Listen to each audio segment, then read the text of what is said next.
ஏசாயா தீர்க்க ஆண்டவர் சொல்லுகிற வார்த்தை இன்றைக்கு நேராக கடந்து சொல்வோம். ஏசாயா தீர்க்க மன்னிக்கும் மத்தேயு 17:17 வாசிக்க கேட்போம். அப்போ மத்தேயு எழுதின சுவிசேஷம் 17ஆம் அதிகாரம் 17ஆம் வசனம்.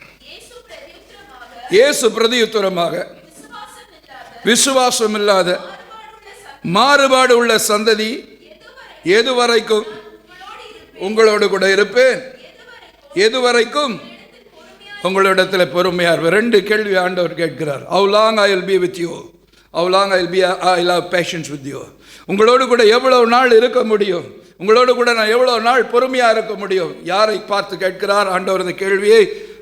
விசுவாசம் இல்லாத மாறுபாடு உள்ள ஒரு சந்ததியே என்று நம்மை குறித்து ஆண்டவர் சொல்கிறார். இதே காரியம் 8ஆம் அதிகாரம் லூக்கா எழுதின சுவிசேஷம் 9ஆம் அதிகாரம் 41ஆம் வசனத்திலும் எழுதப்பட்டிருக்கிறது. விசுவாசம் இல்லாத மாறுபாடு உள்ள ஒரு சந்ததியே, எது வரைக்கும் நான் உன்னோடு கூட இருப்பேன், எது வரைக்கும் உன் கூட கூட நான் பொறுமையாக இருப்பேன் என்று சொல்லி ஆண்டவர் கேட்கிறதாக வேதத்தில் எழுதப்பட்டிருக்கிறது. விசுவாசம் இல்லாத மாறுபாடு உள்ள ஒரு சந்ததி என்கிற ஒரு பெயரை ஆண்டவர் கொடுக்கிறார். வேதத்தை வாசித்து பார்க்கலாம். 1 பேதுரு 2ஆம் அதிகாரம் 9ஆம் வசனத்தை வாசித்து பாருங்கள். நம்மை குறித்து சொல்லும் பொழுது ராஜரீக ஆசாரிய கூட்டம், பரிசுத்த ஜாதி என்று சொல்லும் பொழுது வேதம் சொல்லுகிறது, நீங்கள் தெரிந்து கொள்ளப்பட்ட ஒரு சந்ததி. You are the generation, chosen generation என்று வேதம் சொல்லுகிறது.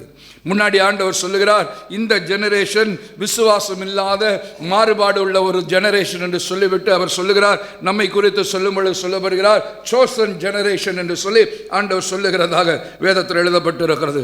அப்போஸ்தலர் நடபடிகள் 13ஆம் அதிகாரம் 26ஆம் வசனத்தை வாசித்து பாருங்கள். we are all the generation of Abraham என்று வேதம் சொல்லுகிறது. ஆபிரகாமின் சந்ததி, வாக்குத்தத்தத்தின் சந்ததி என்று தேவன் நமக்கு ஒரு பெயரை கொடுத்திருக்கிறார். ஆண்டவர் தாவீதினுடைய சந்ததியிலே வந்தார். வாக்குத்தத்தத்தின் சந்ததிகளாக, ஆண்டவருடைய சந்ததியாக, தாவீதின் சந்ததியாக, ஆபிரகாமின் சந்ததியாக தேவன் நம்மை வைத்திருக்கிறார் என்று வேதம் சொல்லுகிறது. ரோமர் 9ஆம் அதிகாரம் 8ஆம் வசனத்தை வாசித்து பாருங்கள்.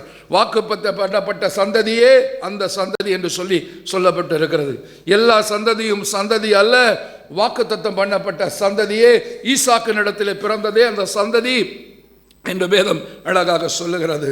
அடிமைப்பட்டவரிடத்தில் பிறந்தது சந்ததி அல்ல, சுயாதீனம் உள்ளப்பட்ட எருசலேமில் பிறந்த சந்ததி, சாராய்க்கு பிறந்த சந்ததியை, ஈசாக்கின் மூலமாய் உண்டாகிற சந்ததியே ஆண்டவருடைய சந்ததி என்று சொல்லப்பட்டிருக்கிறது. ஆனாலும் ஆண்டவர் சொல்லுகிறார், விசுவாசம் இல்லாத மாறுபாடு உள்ள ஒரு சந்ததி என்று சொல்லி ஆண்டவர் சொல்லுகிறதாக வேதத்திலே எழுதப்பட்டிருக்கிறது. இந்த மாறுபாடு என்கிற காரியத்தை குறித்து தான் உங்களோடு கூட பேசும்படிக்காக தேவன் என்னை பலப்படுத்தி அனுப்பியிருக்கிறார். சில நாட்களுக்கு முன்பதாக இந்த வார்த்தையை கொடுத்து விட்டார். ஆனால் அந்த வார்த்தையை வாங்குவதற்கு முன்பதாக அதை நான் முழுவதாக வாங்கி கொண்டு நான் அதை அனுபவித்து அதை உங்களோடு கூட பேசும்படிக்காக என்னை பல நேரங்களில் நெருக்கி ஒடுக்கி உங்கள் மேல் வைத்திருக்கிற அன்பினாலே தேவன் இந்த வார்த்தைகளை எனக்கு தந்திருக்கிறார்.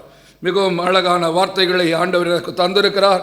இந்த வார்த்தைகளை பெற்றுக்கொண்டு நான் வந்து உங்களுக்கு முன்பதாக நிற்கும்படிக்கு அநேக நேரங்களில், அநேக சமயத்தில் தேவனுடைய சமூகத்திலே, தேவனுடைய பாதத்திலே, ஊரை விட்டு வெளி தூரத்தில் இருந்தாலும் அந்த இடத்துல இருக்கிற இடத்துல அதிகமாய் தேவனோடு கூட சஞ்சரிக்கும்படிக்காக, தேவனோடு கூட நேரத்தை செலவழிக்கும்படிக்காக, இந்த வார்த்தைகளினுடைய உண்மையான அர்த்தங்களை தேவ சமூகத்தில் உட்கார்ந்து வாங்கி கொள்ளும்படிக்கான உங்கள் மேல் வைத்திருந்த அன்பினாலே தேவன் எனக்கு இந்த கிருபையை தந்திருக்கிறார். உங்களோடு கூட பேசும்படிக்காக நான் இந்த இடத்துல இப்பொழுது இருக்கிறேன். உபாகம புஸ்தகம் 32ஆம் அதிகாரம் 5ஆம் வசனத்தை வாசித்து பாருங்கள். அந்த இடத்துல சந்ததியை குறித்து சொல்லும் பொழுது ஆண்டவர் சொல்லுகிறார், மாறுபாடும் தாறுமாறுமான சந்ததி என்று சொல்லுகிறார். 2 வார்த்தைகள் இந்த சந்ததிக்கு சொல்லப்படுகிறது, மாறுபாடும் தாறுமாறுமான சந்ததி என்று சொல்லி. நீ பெண் ஒட்டகம், தாறுமாறாய் பள்ளத்தாக்கில் ஓடுகிற பெண் ஒட்டகம் என்று சொல்லி வேதம் சொல்லுகிறது. நீ தாறுமாறாய் ஓடுவாய், காற்றை சுவாசித்து கொண்டிருப்பாய். தாறுமாறாய் ஓடுகிற பெண் ஒட்டகம், பள்ளத்தாக்கிலே இஷ்டத்துக்கு ஓடுகிற, தாறுமாறாய் ஓடுகிற பெண் ஒட்டகம், தாறுமாறாய் மாறுபாடு உள்ள சந்ததி என்று சொல்லி ஆண்டவர் சொல்லுகிறதாக வேதத்தில் எழுதப்பட்டு இருக்கிறது. 20ஆம் வசனத்தை வாசிக்க கேட்போம். உபாகமம் 32:20. என் முகத்தை அவர்களுக்கு மறைப்பேன், அவருடைய முடிவு, அவருடைய முடிவு எப்படி இருக்கும் என்று பார்ப்பேன். அவர்கள் மாறுபாடு உள்ள சந்ததியினர், உண்மை இல்லாத பிள்ளைகள். மூன்று காரியங்கள் உங்கள் பார்வைக்கு வந்திருக்கும் என்று சொல்லி ஆண்டவருக்குள்ளாக நிதானிக்கிறேன், ஆவியானவருக்குள்ளாக நிதானிக்கிறேன். முதலாவது, எந்த ஒரு மனுஷன் மாறுபாடாய் இருக்கிறானோ அவன் தாறுமாறாய் ஓடுகிறவனாய் இருப்பான். எந்த ஒரு மனுஷன் மாறுபாடாய் இருக்கிறானோ அவன் உண்மையற்றவனாய் இருப்பான் என்று வேதம் சொல்லுகிறது. எந்த ஒரு மனுஷன் அப்படியாக மாறுபாடாய் இருக்கிறானோ அவனுக்குள்ளாக என்ன இருக்காது? விசுவாசம் இருக்காது. இந்த மூன்று காரியத்தை உங்களிடத்தில் தெளிவாய் சொல்லும்படிக்காக ஆண்டவர் பலப்படுத்தி இருக்கிறார். விசுவாசம் இல்லாத மாறுபாடு உள்ள சந்ததியே என்று சொல்லுகிறார். ஒரு சந்ததி, ஒரு மனுஷன் மாறுபாடாய் இருப்பானால் அவனுக்குள் விசுவாசம் இருக்காது, அவிசுவாசம் தான் இருக்கும். ஆண்டவர் எனக்கு இதை செய்வார், கர்த்தர் கட்டாயம் செய்வார், எனக்காக தன்னையே கொடுத்தவர், தன் உயிரை கொடுத்தவர், தன் ரத்தத்தை சிந்தினவர், எனக்காக எதையும் செய்து முடிப்பார், யாவற்றை செய்து முடிப்பார், எப்படியாக செய்து முடிப்பார், யாரை கொள்ளையடித்தாது, யாருடைய சட்டையை பிடித்தாது, அடித்தாது, கெஞ்சியாது, மிஞ்சியாது, தேவனுடைய காரியத்தை கட்டாயம் நிறைவேற்றுவார் என்கிற விசுவாசம் இல்லாத ஒரு சந்ததி இருக்குமானால் அது மாறுபாடான ஒரு சந்ததி. இந்த விசுவாசம் உங்களுக்குள் இல்லாமல் இருக்குமானால் மாறுபாடு உள்ளவர்களாய் இருப்பீர்கள் என்று வேதம் மிக தெளிவாய் எச்சரிக்கிறது. உங்களை சோதித்து பாருங்கள், எனக்குள்ள விசுவாசம் இருக்கிறதா? அவிசுவாசம் இல்லாத மாறுபாடு உள்ள ஒரு மனுஷனாய், மாறுபாடு உள்ள ஒரு மனுஷியாய், மாறுபாடு உள்ள ஒரு சந்ததியிலே இருக்கிறவனாய் இருக்க, ஐயோ என் பிள்ளைக்கு என்ன நடக்கும், ஐயோ என் பிள்ளைக்கு என்ன நடக்கும், ஐயோ இந்த காரியம் எப்படி முடியும், இது என்னமாய் முடியும் என்று சொல்லி அங்கலாய்த்து கொண்டு இருக்கிறீர்களா? அப்படி என்று சொல்ல விசுவாசம் இல்லாமல் இருப்பீர்களானால் வேதம் சொல்லுகிறது, நீ மாறுபாடு உள்ள, நான் அப்படி யோசிப்பேன். ஆனால் ஆகவே தான் பேதுரு போய் ஆண்டவரிடத்தில் சொல்லுகிறான், வேதத்திலே வாசித்து பார்க்கிறோம், என் அவிசுவாசம் நீங்க உதவி செய்யும் ஆண்டவரே, என் விசுவாசத்தை வர்த்திக்க செய்யும் ஆண்டவரே. விசுவாசம் என்பது ஒரு கனியாகவும் ஆவிக்குரிய கனியாகவும் ஆவிக்குரிய வரமாகவும் கொடுக்கப்பட்டிருக்கிறது. எந்த ஒரு மனிதன் அப்படியாய் விசுவாசத்தில் இருக்கிறானோ அந்த மனுஷன் எப்படியா இருப்பான்? மாறுபாடு இல்லாதவனாய் இருப்பான். எந்த ஒரு மனுஷனிடத்தில் விசுவாசம் இல்லையோ அவன் மாறுபாடு உள்ளவனாய் இருப்பான், அவன் தாறுமாறாய் நடப்பான், அவனிடத்தில் உண்மை இருக்காது என்று சொல்லி வேதம் மிக அழகாக சொல்லுகிறது. எந்த ஒரு மனிதனிடத்தில் அப்படி மாறுபாடு காணப்படுகிறதோ அவன் தன் இஷ்டப்படி நடப்பான், தாறுமாறாய் ஓடுவான், இஷ்டத்துக்கு ஓடுவான். ஓட்டத்தில் ஓடும்பொழுது லேனில் ஓடாமல் நான் இப்படி தான் ஓடுவேன், குறுக்க ஓடுவேன், ஏறி குச்சி ஓடுவேன், இப்படி தான் சாப்பிடணும், சாப்பிட மாட்டேன், அப்படி தான் செய்வேன் என்று சொல்லி வீம்புக்காக வாழ்க்கையை ஓட்டி கொண்டு இருக்கிறவர்கள், சத்தியத்தின்படி நடக்காமல் சத்தியத்துக்கு விரோதமாய் ஓடுகிறவர்கள், ஆண்டவருடைய வார்த்தைக்கு கீழ்ப்படியாமல் அவர் என்ன சொல்றது, நான் என்ன செய்கிறது என்று சொல்லுகிற கீழ்ப்படியாமைக்குள்ளாக, ஈகோக்குள்ளாக ஓடுகிற மக்கள் தாறுமாறாய் ஓடுகிறவர்களாய் இருப்பார்கள். விசுவாசம் சுத்தமாக இருக்காது, ஆண்டவர் செய்வார்னு இருக்காது. எத்தனை கற்றாலும் புத்தி ஏதுமற்ற பிள்ளை என்று சொல்லி பக்தன் பாடினதை போல எவ்வளவு நாள் சபைக்கு வந்தாலும், சின்ன வயசுலேருந்து வந்தாலும் சரி, இங்கே வந்து நல்லா பாடுவோம், சிங்கத்தின் மேலும் பாம்பின் மேலும் நடந்தே செல்லுவேன், வீட்டுக்கு போனால் கரப்பாம்பூச்சியை பார்த்து கத்துவேன். இதுதான் நம்முடைய விசுவாசமாக இருக்கிறது. பள்ளியை பார்த்து கத்துகிற விசுவாசமாக இருக்கிறது. சிங்கத்தை கர்ஜிப்பேன், சிங்கத்து மேலே நடப்பேன், பாம்பின் மேலே நடப்பேன், ஒரு இருளுக்குள்ளாக போய் ஒரு காரியத்தை செய்ய முடியாத ஒரு பயம். காரணம், விசுவாசத்திலே குழந்தைகளாய் பலவீனர்களாய் இருக்கிறோம். விசுவாசத்திலே குழந்தைகளாய் பலவீனர்களாய் இருப்போமானால், விசுவாசத்திலே வளர்ந்தவர்களாய் காணப்படாவிட்டால் அடிமையானவனுக்கும் அவிசுவாசம் உள்ளவனுக்கும் நமக்கும் எந்த வித்தியாசமும் இருக்காது என்று சொல்லி கடந்த செய்தியில் கண்டோம். நீ குழந்தையாகவே இருப்பாயானால் குழந்தைக்கும் அடிமையானவனுக்கும் நீ குழந்தையாக இருக்கிற வரைக்கும் அடிமையானவனுக்கும் சுயாதீனம் உள்ளவனுக்கும் வித்தியாசம் இருக்காது என்று வேதம் சொல்லுகிறது. ஆகவே தான் விசுவாசத்திலே வளர்களாக இருக்க வேண்டும். மாறுபாடு இவ்வளவு காரியங்களை கொண்டு வருகிறதாக இருக்கிறது. மாறுபாடு உள்ளவன் உண்மையற்றவன், மாறுபாடு உள்ளவன் தாறுமாறாய் நடக்கிறவன், மாறுபாடு உள்ளவனுக்கு விசுவாசம் இருக்காது. அப்படிப்பட்டவனுக்கு ஆண்டவர் தன்னுடைய முகத்தை என்ன செய்து விடுவார்? மறைத்து விடுவார். என் முகத்தை மறைக்க மாட்டேன் என்று சொன்னவர் சொல்லுகிறார். எந்த ஒரு மனுஷன் அந்த சந்ததி மாறுபாடான சந்ததி, என் முகத்தை அவர்களுக்கு மறைத்து விடுவேன் என்று சொல்லி ஆண்டவர் சொல்லுகிறதாக வேதத்தில் சொல்லப்பட்டிருக்கிறது. நீதிமொழிகள் புஸ்தகம் 3ஆம் அதிகாரம் 32ஆம் வசனத்தை வாசித்து பாருங்கள். தாறுமாறும் உள்ளவன் எப்படிப்பட்டவன்? ஆண்டவருக்கு அருவருப்பானவன் என்று சொல்லப்பட்டிருக்கிறது. தீட்டுப்பட்டது, தீட்டானது, அருவருப்பானது, ஆண்டவருக்கு பிரியமில்லாதது என்றெல்லாம் வேதம் சொல்லுகிறது. அப்படிப்பட்ட காரியத்தில் ஒரு காரியம்தான் ஆண்டவருடைய பார்வையிலே வேதம் சொல்லுகிற மாறுபாடு உள்ளவன். எடுத்துள்ள வாசிகள் 3:32 மாறுபாடு உள்ளவன் கர்த்தருக்கு அருவருப்பானவன். அவனுடைய பலிகள் அருவருப்பானது, அவனுடைய காணிக்கை அருவருப்பானது. இன்னைக்கு மாறுபாடு உள்ளவர்களாய் ஆண்டவருக்கு நீங்கள் துதி செலுத்தினால் அது அருவருப்பாக இருக்கும். மாறுபாடு உள்ளவர்களாய் ஆண்டவருக்கு பலி செலுத்தினால், காணிக்கை செலுத்தினால், ஊழியம் செய்தால் அது ஆண்டவருக்கு அருவருப்பாக இருக்கும். உன்னை பார்த்தாலே எரிச்சலாக இருக்கு, என் சமூகத்தை விட்டு ஓடி போயிடு என்று சொல்லுவார்கள். சில நேரங்களில் அப்படி தான், அவங்களை பார்த்தாலே அவங்க ஆவியை நம்ம ஆவியும் ஒத்து போகாது. கணவன் ஆவியும் மனைவியாகவும் சில நேரங்களில் ஒத்து போகாது. உன்னை பார்த்தாலே எனக்கு ஆகலை, கொஞ்சம் ஓடி போயிரு என்று சொல்லுவோம். இல்லை நம்ம கதவை போய் பூட்டிக்கிடுவோம். ஜெபிச்ச விட்ட பிறகுத்தான் ஆவி ஒன்றாக மாறும் என்று சொல்லி வேதம் அழகாக சொல்லுகிறது. வேதத்தை வாசித்து பார்ப்பீர்கள். 2 சாமுவேல் 22, 27, சங்கீதங்களின் புஸ்தகம் 18, 26 இவைகளை வாசித்து பாருங்கள். ஆண்டவரே, நீர் புனிதனுக்கு புனிதனாகவும் மாறுபாடு உள்ளவனுக்கு மாறுபடுகிறவராய் இருக்கிறீர் என்று வேதம் அழகாய் சொல்லுகிறது. வேதத்தை எடுத்து வாசித்து பாருங்கள். கையில் வச்சிருக்கிறது பிரச்சனை இல்லை, வசனம் உள்ளே போகட்டும். 2 வசனம் ஒரே வசனம். சங்கீதம் 18, 26 வாசித்து பாருங்கள். ஆண்டவரே, நீர் புனிதனுக்கு புனிதனாய் இருக்கிறீர், மாறுபாடு உள்ளவனுக்கு மாறுபடுகிறவராய் இருக்கிறீர். மாறுபாடு உள்ளவர் என்று வேதம் சொல்லவில்லை. என்ன அழகான வார்த்தைகள் பாருங்கள். ஆண்டவர் சொன்னாரு, அந்த அண்ணால் சொல்லுவார், அண்ணால் காரியங்களிலே சாமுவேல் புஸ்தகத்தில் 1 சாமுவேல் சொல்வார், உம்மை கனம் பண்ணுவர்களை நீர் கனம் பண்ணுவீர், உம்மை கனம் பண்ணாதவர்கள் கனமீனப்பட்டு போய்விடுவார்கள். சாலமோனே, என் குமாரனாகிய சாலமோனே, கர்த்தரை தேடு, அப்பொழுது உனக்கு தென்படுவார். கர்த்தரை விட்டுட்டா அவர் ஒன்று விட்டுடுவார். தீமோத்தேயுவின் புஸ்தகத்தில் எழுதப்பட்டு இருக்கிறது, நீங்கள் ஆண்டவரை மறுதலித்தால் ஆண்டவர் உங்களை மறுதலித்து விடுவார், தம்மை தாமே மறுதலிக்க மாட்டார், உண்மை உள்ளவர் என்று வேதம் சொல்லுகிறது. ஆண்டவரை விட்டுட்டீங்கன்னா அவர் விட்டுடுவார், ஆண்டவரை தேடினீங்கன்னா அவர் கண்டடையலாம், ஆண்டவரை கனப்படுத்தினால் அவர் உங்களை கனப்படுத்துவார். அதே வரிசையில் இங்கே வேதம் சொல்லுகிறது, நீ புனிதனாக இருந்தால் ஆண்டவர் உனக்கு புனிதனாக இருப்பார். எப்படி நீங்கள் ஆண்டவரை பார்க்குறீங்களோ அப்படி தான் ஆண்டவர் தென்படுவார். நீங்கள் மாறுபாடு உள்ளவர்களாக இருப்பீர்களானால், கைகளிலே கள்ளத்தராசும் பரிதானம் வாங்கி கொண்டு நியாயஸ்தானத்தில் ஏழைகளுடைய நியாயத்தை புரட்டி தள்ளுகிறவர்களாக இருப்பீர்கள், மாறுபாடு உள்ளவர்களாக இருப்பீர்களானால் வேதம் அழகாய் சொல்லுகிறது, ஆண்டவர் மாறுபடுவாரா? மாறுபாடு உள்ளவராய் மாறிவிடுவாரா அல்லது மாறுபாடாய் விடுவாரா என்று வேதம் சொல்லுகிறது. ஆண்டவர் மாறுபட்டு விடுவார். காலங்கள் அப்படி வேதம் சொல்லுகிறது, அவரோ மாறாதவர், அவர் கிருபை என்றும் உள்ளது என்றெல்லாம் வேதம் சொல்லுகிறது. பூமியை சால்வை போல சுருட்டுவே, நீரோ என்று மாறாதவராக இருக்கிறேன். ஆண்டவரை நாங்கள் நிர்மூலமாகாமல் இருப்பது உங்களுடைய சுத்த கிருபை, எல்லாம் ஒளிந்து போக உங்களுடைய கிருபை ஒளிந்து போகாது, நேற்றும் இன்றும் என்றும் மாறாதவராக இருக்கிறார். அப்படிப்பட்ட ஆண்டவர் மாறுபாடு உள்ள ஒரு மனுஷனுக்கு அவர் மாறுபட்டு விடுவார். அவர் தன்னை மறைத்துக் கொள்வார், தென்பட மாட்டார். அதை தான் சொன்னார், என் முகத்தை நான் மறைத்துக் கொள்வேன் என்று ஆண்டவர் சொல்லுகிறார். பிரியமானவர்களே, ஆகவே தான் சொன்னார், விசுவாசம் இல்லாத மாறுபாடு உள்ள சந்ததியே, எது வரைக்கும் நான் அவன் கூட இருப்பேன், எவ்வளவு நாள் தான் நான் பொறுப்பேன், சீக்கிரம் என் கதவை அடைக்க போகிறேன்.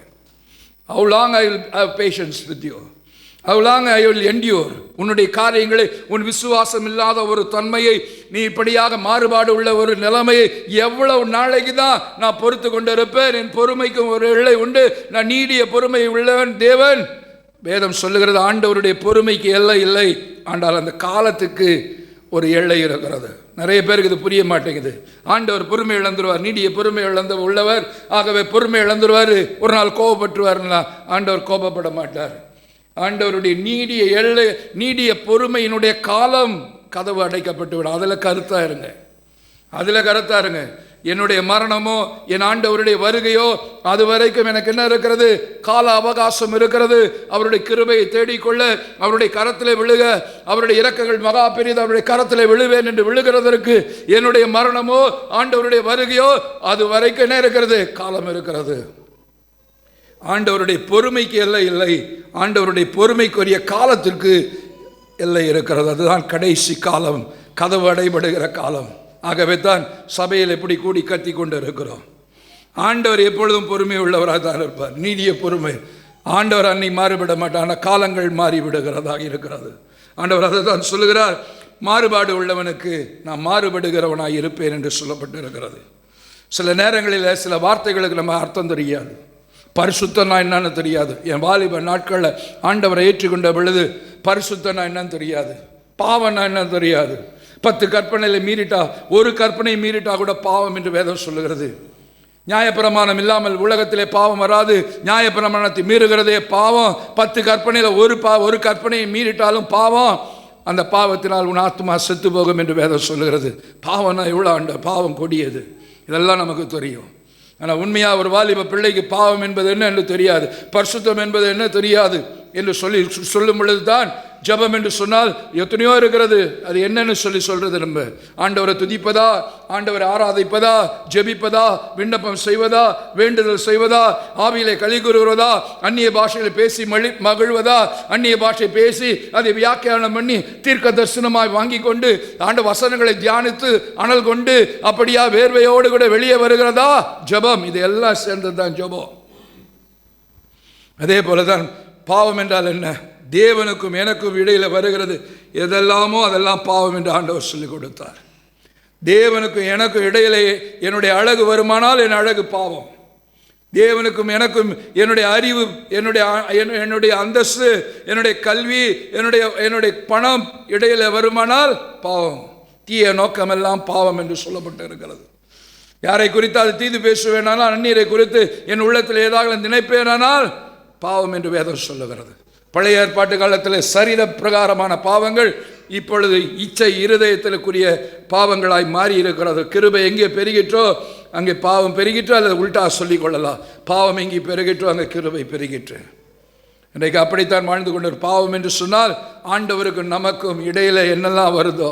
நிறைய பேர் கேட்பாங்க, செல்போன் பேசுறது தப்பா பிரதர், சினிமா பார்க்கறது தப்பா பிரதர், 10 கற்பனையில் சொல்லலையே பிரதர், சீரியல் பார்க்கறது தப்பா பிரதர், அங்கே பேசுறது போகிறது தப்பா பிரதர், சாயங்காலமாக போய் பேசுறது தப்பா பிரதர், இதெல்லாம் வேதத்தில் சொல்லலையே, 10 கற்பனையில் இல்லையே, இதெல்லாம் பாவமா என்று சொல்லி என்னிட கேட்கும் பொழுது சொல்லுகிற ஒரே வார்த்தை, உனக்கும் ஆண்டவருக்கு இது ஒரு பிளவை உண்டாக்குமானால், இதனால் உன் சந்தோஷமும் சமாதானம் இழந்து போகுமானால், உன் குடும்பத்தில் ஒரு குழப்பம், உள்ளத்தில் ஒரு அப்படியே தடுமாற்றமான ஒரு நிலைமை, தேவனை தரிசிக்க முடியாத ஒரு நிலைமை உன் உள்ளத்தில் ஒரு குழப்பம் இருக்குமானால் கண்டிப்பாக அது பாவமாக கருதப்பட வேண்டும். வேதத்தில் ஒருவேளை சொல்லப்படாமல் இருக்கலாம். வேதத்தில் அப்போ சொன்னது பாவம் செய்கிற யாருக்கும் பிரிவு உண்டாகும். ஆகவே ஆண்டவருக்கும் நமக்கும் பிரிவினை உண்டாக்குகிற அத்தனை காரியங்களும் யாருக்கும் தெரியாமல் இருக்கலாம். அந்தரங்கத்தில் புருஷனுக்கு தெரியாது, மனைவிக்கு தெரியாது, அப்பாவுக்கு தெரியாது, அம்மாவுக்கு தெரியாது, பிள்ளைகளுக்கு தெரியாது, அந்தரங்கத்தில் செய்து கொண்டு இருக்கலாம். இது பாவம் என்று கூட அறிவில்லாமல் இன்றைக்கு நிறைய பேர் செய்து கொண்டு இருக்கிறார்கள். ஆகவே ஆண்டவர் சொல்லுகிற ஒரு காரியம் பாவம் என்று சொன்னார். பரிசுத்தம் என்று சொன்னால் என்ன? தேவனுடைய சித்தத்தின்படி செய்வது தான் பரிசுத்தம். கழுவி நல்லா குளிச்சுட்டு கொள்ள பரிசுத்தமாக இருப்பதில்லை. ஏனென்று சொன்னால் தேவனுடைய சித்தப்படி நம்மை விட பரிசுத்தவான்கள் உலகத்தில் இருக்கிறாங்க. பொம்பளையை பார்க்காதவங்க, மாமிசம் சாப்பிடாதவர்கள், ஒரு அறையிலே ஒரு கோமணத்தை கட்டி கொண்டு மலையில் உட்கார்ந்து கொண்டு தியானித்து கொண்டு இருக்கிற அநேக பேர் இருக்கிறார்கள். அவர்களெல்லாம் பரிசுத்தவான்களா? இல்லை. தேவனுடைய இரத்தத்தினால் கழுவப்பட்டவர்கள், தேவனுடைய விசுவாசம் வைத்தவர்கள், தேவனால் பரிசுத்தமாக்கப்பட்டவர்கள். அதுதான் தேவனுடைய சித்தத்தின்படி செய்கிறவர்கள் பரிசுத்தவான்கள் என்று வேதம் சொல்லுகிறது. நிறைய நேரத்தில் குழம்பி போகிறோம். பரிசுத்தவான் யாரும் தெரியாது, நீதிமான் யாரும் தெரியாது, பாக்கியவான் யாரும் தெரியாது. பாக்கியவான நீதிமான் நினைச்சுக்கிடுவோம், நீதிமான பரிசுத்தவானை நினைச்சுக்கிடுவோம். பரிசுத்தவான்களுக்கு கொடுக்கிற பலன்தான் நித்திய ஜீவன் என்று ஆண்டவர் மிக தெளிவாக வேதத்தில் எழுதி வைத்திருக்கிறார். நீ நீதிமான நீ பாக்கியவானாய் இருப்பாய், நீதிமானாய் இருப்பாய், ஒவ்வொன்றாய் வளர்ந்து நீ பரிசுத்தவானாய் வாழ்ந்து ஆண்டவரிடத்தில் இருக்க நீதியின் கிரீடத்தை பெற்றுக்கொள்ள வேண்டும் தேவன். அதே போலத்தான் மாறுபாடு என்றால் என்ன? 2 எண்ணம்னு நிறைய பேர் நினைக்கிறீங்க. மாறுபாடு, வேறுபாடு, வித்தியாசம், இந்த வார்த்தைகளுக்கெல்லாம் நமக்கு என்ன செய்யல? மாறுபாடு. எத்தனையோ தடவை கேட்டிருப்பீங்க இந்த வசனத்தை. மாறுபாடு, விசுவாசம் இல்லாத, சில நேரங்களில் தப்பாக கூட சிலர் பிரசங்கம் பண்ணிய நாளே சில நேரங்களில் தப்பாக ஜெபித்திருக்கிறேன். விபச்சாரமும் மாறுபாடும் உள்ள சந்ததியே என்று சொன்னதாக நான் யோசித்திருக்கிறேன். ஆனால் இந்த வசனத்தை வாங்கின பொழுது தான் தெரிகிறது அது விசுவாசம் இல்லாத மாறுபாடான சந்ததி என்று சொல்லி. மாறுபாடு என்பதற்கு ஆங்கிலத்தில் சொல்லப்பட்டிருக்கிற வார்த்தை பெர்வர்ஸ் என்று சொல்லப்பட்டு இருக்கிறது. பெர்வர்ஸ். ஆகவே தான் பெர்வர்ட் என்று சொல்லுகிற ஒரு நவுன் அங்கே இருக்கிறது. பெர்வர்ஸ் அதாகப்பட்டது liking to do something which is not acceptable என்று சொல்லி வேதத்தில் அகராதியில் அழகாக சொல்லப்பட்டது.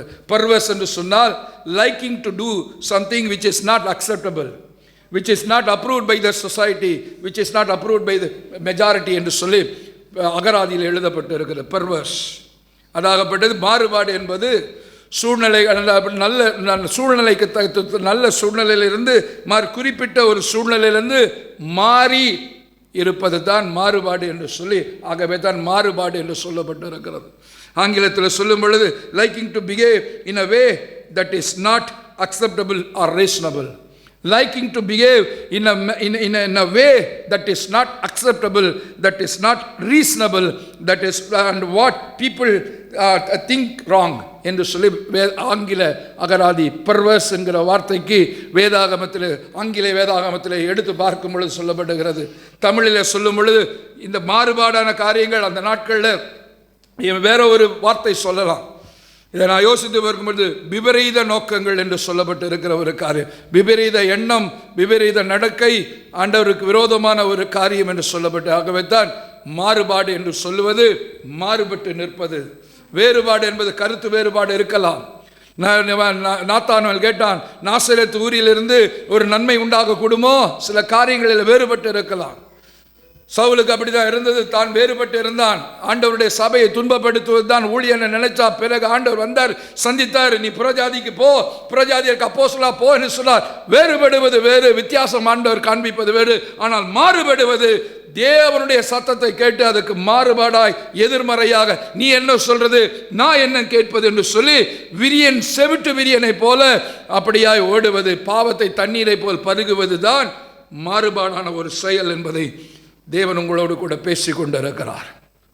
விசுவாசம் இல்லாத மாறுபாடு உள்ள சந்ததியே, ஜெனரேஷன், இந்த ஜெனரேஷன் அன்னைக்கு உபாகமம் புஸ்தகத்திலே மோசையோடு கூட சொன்ன வார்த்தை, மாறுபாடு உள்ள உண்மை இல்லாத சந்ததியே, மாறுபாடற்ற ஒரு சந்ததியே, விசுவாசம் இல்லாத சந்ததியே என்று சொல்லி அன்னைக்கு சொன்னார். ஆகவே தான் அவர்களும் அன்றைக்கு விசுவாசம் இல்லாமல் தேவனை பரீட்சை பார்த்தார்கள். எத்தனை முறை என்ன பரீட்சை பார்த்தீங்க? எனக்கு இதை கொடுங்க, இச்சை அடைந்து தாகத்துக்கு எனக்கு காடையை கொடுங்க, மாம்சம் கொடுங்க, நாங்கள் இப்படி சாப்பிட்டோம் அப்படி சாப்பிட்டோம். வனாந்திரத்தில் தேவனுக்கு கோபம் ஊட்டினார்கள். ஏன்? மாறுபாடு உள்ள ஒரு சந்ததி, விசுவாசம் இல்லாத சந்ததி, உண்மை இல்லாத ஒரு சந்ததி, தேவன் அவர் முகத்தை மறைப்பேன் என்று சொல்லப்பட்ட ஒரு சந்ததி என்று சொல்லி வேதம் சொல்லுகிறது. அழகாக சொல்லப்பட்டு இருக்கிறது. பிரியமானவர்களே, இன்றைக்கு இப்படிப்பட்டவர்களாக இருக்கிறோமா? அதை குறித்து தான் தியானிக்க போகிறோம். மாறுபட்ட ஒரு சந்ததியாய், மாறுபாடு உள்ள ஒரு சந்ததியாய் ஆண்டவர் அழைத்த அழைப்பை விட்டு மாறுபட்ட ஒரு வாழ்க்கையை வாழ்ந்து கொண்டு இருக்கிறோமா என்பதைத்தான் ஆண்டவர் இன்றைக்கு மாறுபாடு உள்ள சந்ததியே, விசுவாசம் இல்லாத ஒரு சந்ததியே, உன்னை எப்படி உண்டாக்கி வைத்திருக்கிறேன்? வாக்குத்தத்தத்தின் சந்ததியாக, ஆபிரகாமின் சந்ததியாக, தாவீதின் சந்ததியிலே வந்த ஆண்டவருடைய சந்ததியாக உன்னை தெரிந்து கொள்ளப்பட்ட ஒரு சந்ததியாய் வைத்திருக்கிற சூழ்நிலையிலே நீ தாறுமாறாய் ஓடுகிற ஒட்டகமாய், உன் இஷ்டப்படி நடக்கிற ஒட்டகமாய், அப்ரூவ் பண்ணதை எல்லாவற்றை தள்ளிவிட்டு 10 கற்பனைகளை மீறி ஓடுகிற, அவன் என்ன சொல்லுற, நான் என்ன கேட்கிறது என்று சொல்லி செவித்திரவு உள்ளவர்களாய் ஓடுகிறவர்களாய் மாறுபட்ட ஒரு மாறுபாடு உள்ள ஒரு சந்ததியாய் இருக்கிறாயே என்று சொல்லி ஆண்டவர் அங்கலாய்க்கிறதாக இந்த நாளிலே வேதத்தின் மூலமாய் பார்க்கிறோம். பிரசங்கியின் புஸ்தகம் 7ஆம் அதிகாரம் 29ஆம் வசனத்தை வாசித்து பாருங்கள். நான் மனுஷனை செம்மை உள்ளவனாய் உண்டாக்கினார் ஆண்டவர். அவருடைய சாயலிலே, அவருடைய ரூபத்திலே மனுஷனை செம்மை உள்ளவனாய் உண்டாக்கினார். ஆனால் அவனோ இடையிலே மாறுபாடு உள்ளவனாய் மாறிவிட்டான்.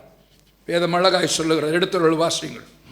இதோ மனுஷனை செம்மையானவனவே உண்டாக்கினார், அவர்களோ அநேக உபாய தந்திரங்களை நீ தேடிக்கொண்டார்கள்.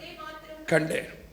வாலிப பிள்ளைங்களுக்கு சொல்லும் பொழுது நான் வாலிபனாக இருக்கும்போது சொன்னது, நீ இன்னும் பிறக்கும் போதே சிகரெட்டோட பிறந்தியா, பிறக்கும் போதே பொடியோட பிறந்தியா, பிறக்கும் போதே பாட்டிலோட பிறந்தியா? இப்பொழுது தானே தேடிக்கொண்டாய். உன் வாலிப வயது வந்த பொழுது தானே இவைகளை தேடிக்கொண்டாய். வாலிபனே, உன்னை நீ உண்டாக்கப்படும் பொழுது தேவன் உன்னை அவருடைய சாயலிலே, அவருடைய ரூபமாய் உன்னை உண்டாக்கினார். அவருடைய மகிமையை உனக்கு கொடுத்தார். அவருடைய உன் நாசியிலே ஊதி உன்னை ஜீவனுள்ள ஆத்மாவாக மாற்றி வைத்திருக்கிறார். அவருடைய சாயலிலே செம்மை உள்ளவனாய் உண்டாக்கப்பட்ட நீ வழியிலே அநேக உபாய தந்திரங்களை தேடிக்கொண்டு மாறுபாடு உள்ளவனாய், மாறுபாடு உள்ள ஒரு சந்ததியாய் மாறிவிட்டாய். தெரிந்து கொள்ளப்பட்ட சந்ததி, அழைக்கப்பட்ட சந்ததி, தாவீதின் சந்ததி, ஆபிரகாமின் சந்ததி, ஆண்டவராக இயேசு கிறிஸ்துவினுடைய சந்ததி, இன்றைக்கு எப்படி இருக்கிறது? மாறுபாடான சந்ததியாக இருக்கிறது, விசுவாசம் இல்லாத மாறுபாடான ஒரு சந்ததியாக இருக்கிறது என்று சொல்லி வேதம் அழகாக சொல்லுகிறது. பிரியமானவர்களே, இந்த மாறுபாடு, ஆண்டவர் மாறுபாடு என்பதற்கு உங்களுக்கு அகராதியின்படி லிட்டரல் மீனிங், லிட்ரேச்சர் படி அல்லது தமிழ் மீனிங்கை உங்களுக்கு கொடுத்து விட்டேன். அதாவது liking to do something which is not approved, acceptable, or which is in the minds of the people wrong என்று சொல்லுகிற ஆண்டவர் பார்வையில் ஆகாதது, ஆண்டவர் பார்வையில் தீர்ப்பானது என்பதை குறித்து தான் இன்றைக்கு தியானிக்க போகிறோம். இன்றைக்கு இது நமக்கு தெரிய மாட்டேங்கிறது.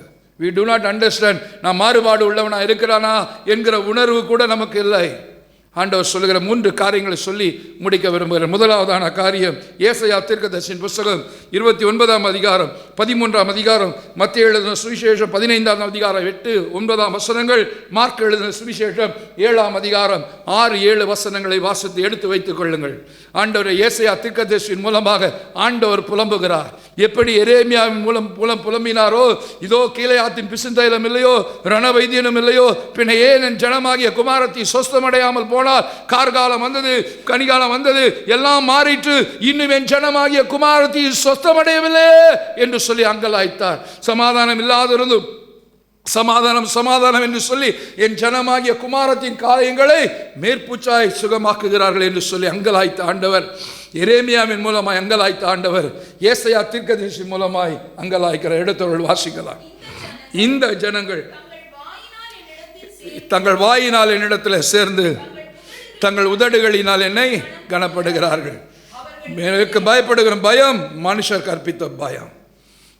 உதடுகளினால் என்னை கனப்படுத்துகிறார்கள், ஆனால் அவருடைய இருதயம் தூரமாக இருக்கிறது. அவர்கள் எனக்கு பயப்படுகிற பயம் கற்பனையாக இருக்கிறது. தேவனுடைய கற்பனை அல்ல, மனுஷ கற்பனை.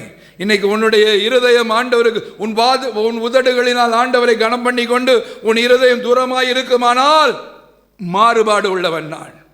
ஆண்டவரை வாழ்ந்தவர் வார்த்தையை சொல்லிட்டு இயேசு நல்லவர், இயேசு நல்லவர் என்று சொல்லிக்கொண்டு நான் என் கிரியைகளினால கிறிஸ்துவை மறுதலித்து கொண்டு இருப்பேன், ஆனால் நான் மாறுபாடு உள்ளவன். ஆகவே தான் ஆண்டவர் சவுலை பார்த்து சொன்னார், பவுலா மாறுவதற்கு முன்பதாக, ஆண்டவரே நீர் யார் என்று கேட்டபொழுது, நீ துன்பப்படுத்துகிற இயேசு நான், நீ துன்பப்படுத்துகிற இயேசு நான். இவ்வளவு நாள் நீ மாறுபாடாய் நடந்து கொண்டிருந்தாய். என் அழைப்பு என்னன்னு தெரியாமல், உன் வாழ்க்கையினுடைய பர்பஸ் என்னன்னு தெரியாமல், இஷ்டத்துக்கு தாறுமாறாய் ஓடுகிற பெண் ஒட்டகமாய் இருந்தாயே சவுல். இஸ்ரவேல் நான் ஊழியம் செய்கிறேன் என்று சொல்லி சபையை துன்பப்படுத்தினாயே, என்னை துன்பப்படுத்தினாயே, முள்ளின் மீது உனக்கு உதைக்கிறது கடினமா, நீ மாறுபாடு உள்ள ஒரு சந்ததியாய் இருக்கிறாயே, மாறுபாடு உள்ள ஒரு மனிதனாய் இருக்கிறாயே, வா என்னிடத்தில் என்று ஆண்டவர் அழைத்ததாக வேதம் சொல்லுகிறது. தேவனுடைய அழைப்பை விட்டு மாறுபட்டு நிற்பது. தேவன் அழைத்த யோனா அங்க அழைத்தாரு, ஓனாம தர்ஷிஷுக்கு ஓடும் பொழுது நீ மாறுபாடு உள்ளவனாய் இருக்கிறாய். தேவனுடைய சித்தத்துக்கு எதிர்த்து எதிர்த்து நின்றான், சேரா எதிர்த்து நின்றான். தேவனுடைய வார்த்தைகளுக்கு எதிர்த்து நிற்கிறவள் தாறுமாறாய் ஓடுகிற பெண் ஒட்டகமாய் மாறுபாடு உள்ளவர்களாய் இருக்கிறீர்கள் என்று வேதம் சொல்லுகிறது. ஒருவேளை தேவனுடைய சத்தத்துக்கு செவி கொடுக்காமல் எப்போ பேசி அடிக்கடி கடிந்து கொள்ளப்பட்டு என் பிடரியை கடினப்படுத்துகிற ஒரு மனுஷனாய் நான் இருப்பேனானால் நான் மாறுபாடு உள்ள சந்ததியிலே அடைக்கலம் தேடிக்கொண்டிருக்கிறேன். I belong to that particular group. மாறுபாடு உள்ள ஒரு சந்ததியில் இருக்கிறேன். தேவனுடைய வார்த்தையை கேட்டு காது அப்படியே செவிடாய் போய் செவிட்டு விரியனை போல போய் அப்படியே இருப்பேனானால் விசுவாசம் இல்லாத மாறுபாடு உள்ள சந்ததியே, தாறுமாறாய் ஓடுகிற மாறுபாடு உள்ள சந்ததியே, உண்மை இல்லாத சந்ததியே என்று சொல்லி ஆண்டவர் இன்றைக்கு நம்மை பார்த்து கேட்கிறதாக இருக்கிறது. நீதிமொழிகள் 11ஆம் அதிகாரம் 20ஆம் வசனத்தை வாசிகள். ஒரு நல்ல வசனம். நீதிமொழிகள் 11:20. மாறுபாடு உள்ள இருதயமுடையவர்கள் கர்த்தருக்கு அருவருப்பானவர்கள், உத்தர மார்க்கத்தாரோ பிரியமானவர்கள். நிறைய மார்க்கம் வேதத்தில் சொல்லப்பட்டு, ஜீவ மார்க்கம், எலோ மார்க்கம் சொல்ல, உத்தம மார்க்கம். ஆண்டவர் 84:11 வாசித்து பாருங்கள். சங்கீதம், உத்தமர்களுக்கு கர்த்தர் நன்மையை வழங்காதிரார் என்று வேதம் சொல்லுகிறது. ஒரு மனுஷன் உத்தம மார்க்கத்திலே தேவன் உம்முடைய நாமத்து நிமித்த என்னை நீதியின் பாதையிலும் நியாயத்தின் வழிகளிலும் சத்தியத்தின் பாதையில் நீ நடத்துகிற பொழுது, நான் உத்தம மார்க்கனாய் இருக்கும் பொழுது, உத்தமத்தில் நிலைத்து இருக்கும் பொழுது, யோபுவை போல ஆண்டவரை தூஷித்து ஜீவனை விடு என்று பொண்டாட்டி சொன்ன பொழுது கூட என்ன செய்க காரியங்கள். என் உத்தமத்திலே நான் நிலைத்திருக்கும் பொழுது, உத்தம மார்கனாய் நான் இருக்கும் பொழுது, மாறுபாடு உள்ள ஒரு மனுஷனாய் இல்லாமல், மாறுபாடு உள்ள இருதயம் இல்லாமல், என் உத்தமத்திலே ஆண்டவர் என்னை ரட்சித்தாலும் சரி, ரட்சிக்காவிட்டாலும், தப்புவித்தாலும் சரி, தப்புவிக்காட்டாலும் சரி, நான் இந்த சிலையை வணங்க மாட்டேன் என்று சொன்ன சாத்ராக், மேஷாக், ஆபேத்நேகோ எல்லாம் போல நான் மாறுபாடு இல்லாதவனாய் இருந்தால் ஆண்டவர் என் மேல் பிரியமாய் இருப்பார். அதெல்லாம் தெரிய மாட்டேங்குது நமக்கு. மாறுபாடு. ஆண்டவர் எங்களை தப்பித்தாலும் தப்புவித்தாலும் அவரை தவிர வேற யாரையும் சேவிக்க மாட்டோம். சாத்ராக், மேஷாக், ஆபேத்நேகோ சொன்னார்கள், என் கொடுத்தாலும் சரி, கொடுக்கலனாலும் சரி, அவர் தான். ஆசீர்வதிச்சாலும் சரி, ஆசீர்வதித்தாலும் சரி, உயிரை கொடுத்த தேவன் எனக்கு இந்த வேலை கிடைச்சாலும் சரி, கிடைக்காலும் சரி, இந்த சட்டை கிடைச்சாலும் சரி, கிடைக்காட்டாலும் சரி, அவருக்கு எனக்கு தேவைன்னா அவர் கண்டிப்பாக கொடுப்பார் என்கிற ஒரு விசுவாசம். இச்சை அடைந்து போய் விடுகிறோம். இருதயத்தில் இச்சையாகி போய் விடுகிறோம். இந்த இருதயத்தில் இச்சை வரும் பொழுது மனுஷனுக்கு விசுவாசம் போயிடும். மனுஷன் தாறுமாறாய் ஓட ஆரம்பித்து விடுவான். மனுஷனுக்குள்ளாக மாறுபாடு வந்துவிடும். அதைத்தான் வேதம் மிக அழகாக சொல்லுகிறது. மாறுபாடு உள்ள இருதயம் ஆண்டவருக்கு காரியம் அப்படியா இருக்கிறது. எபிரேயர் புஸ்தகம் 3ஆம் அதிகாரம் 12ஆம் வசனத்தையும் வாசிக்க கேட்போம். எபிரேயர் 3:12.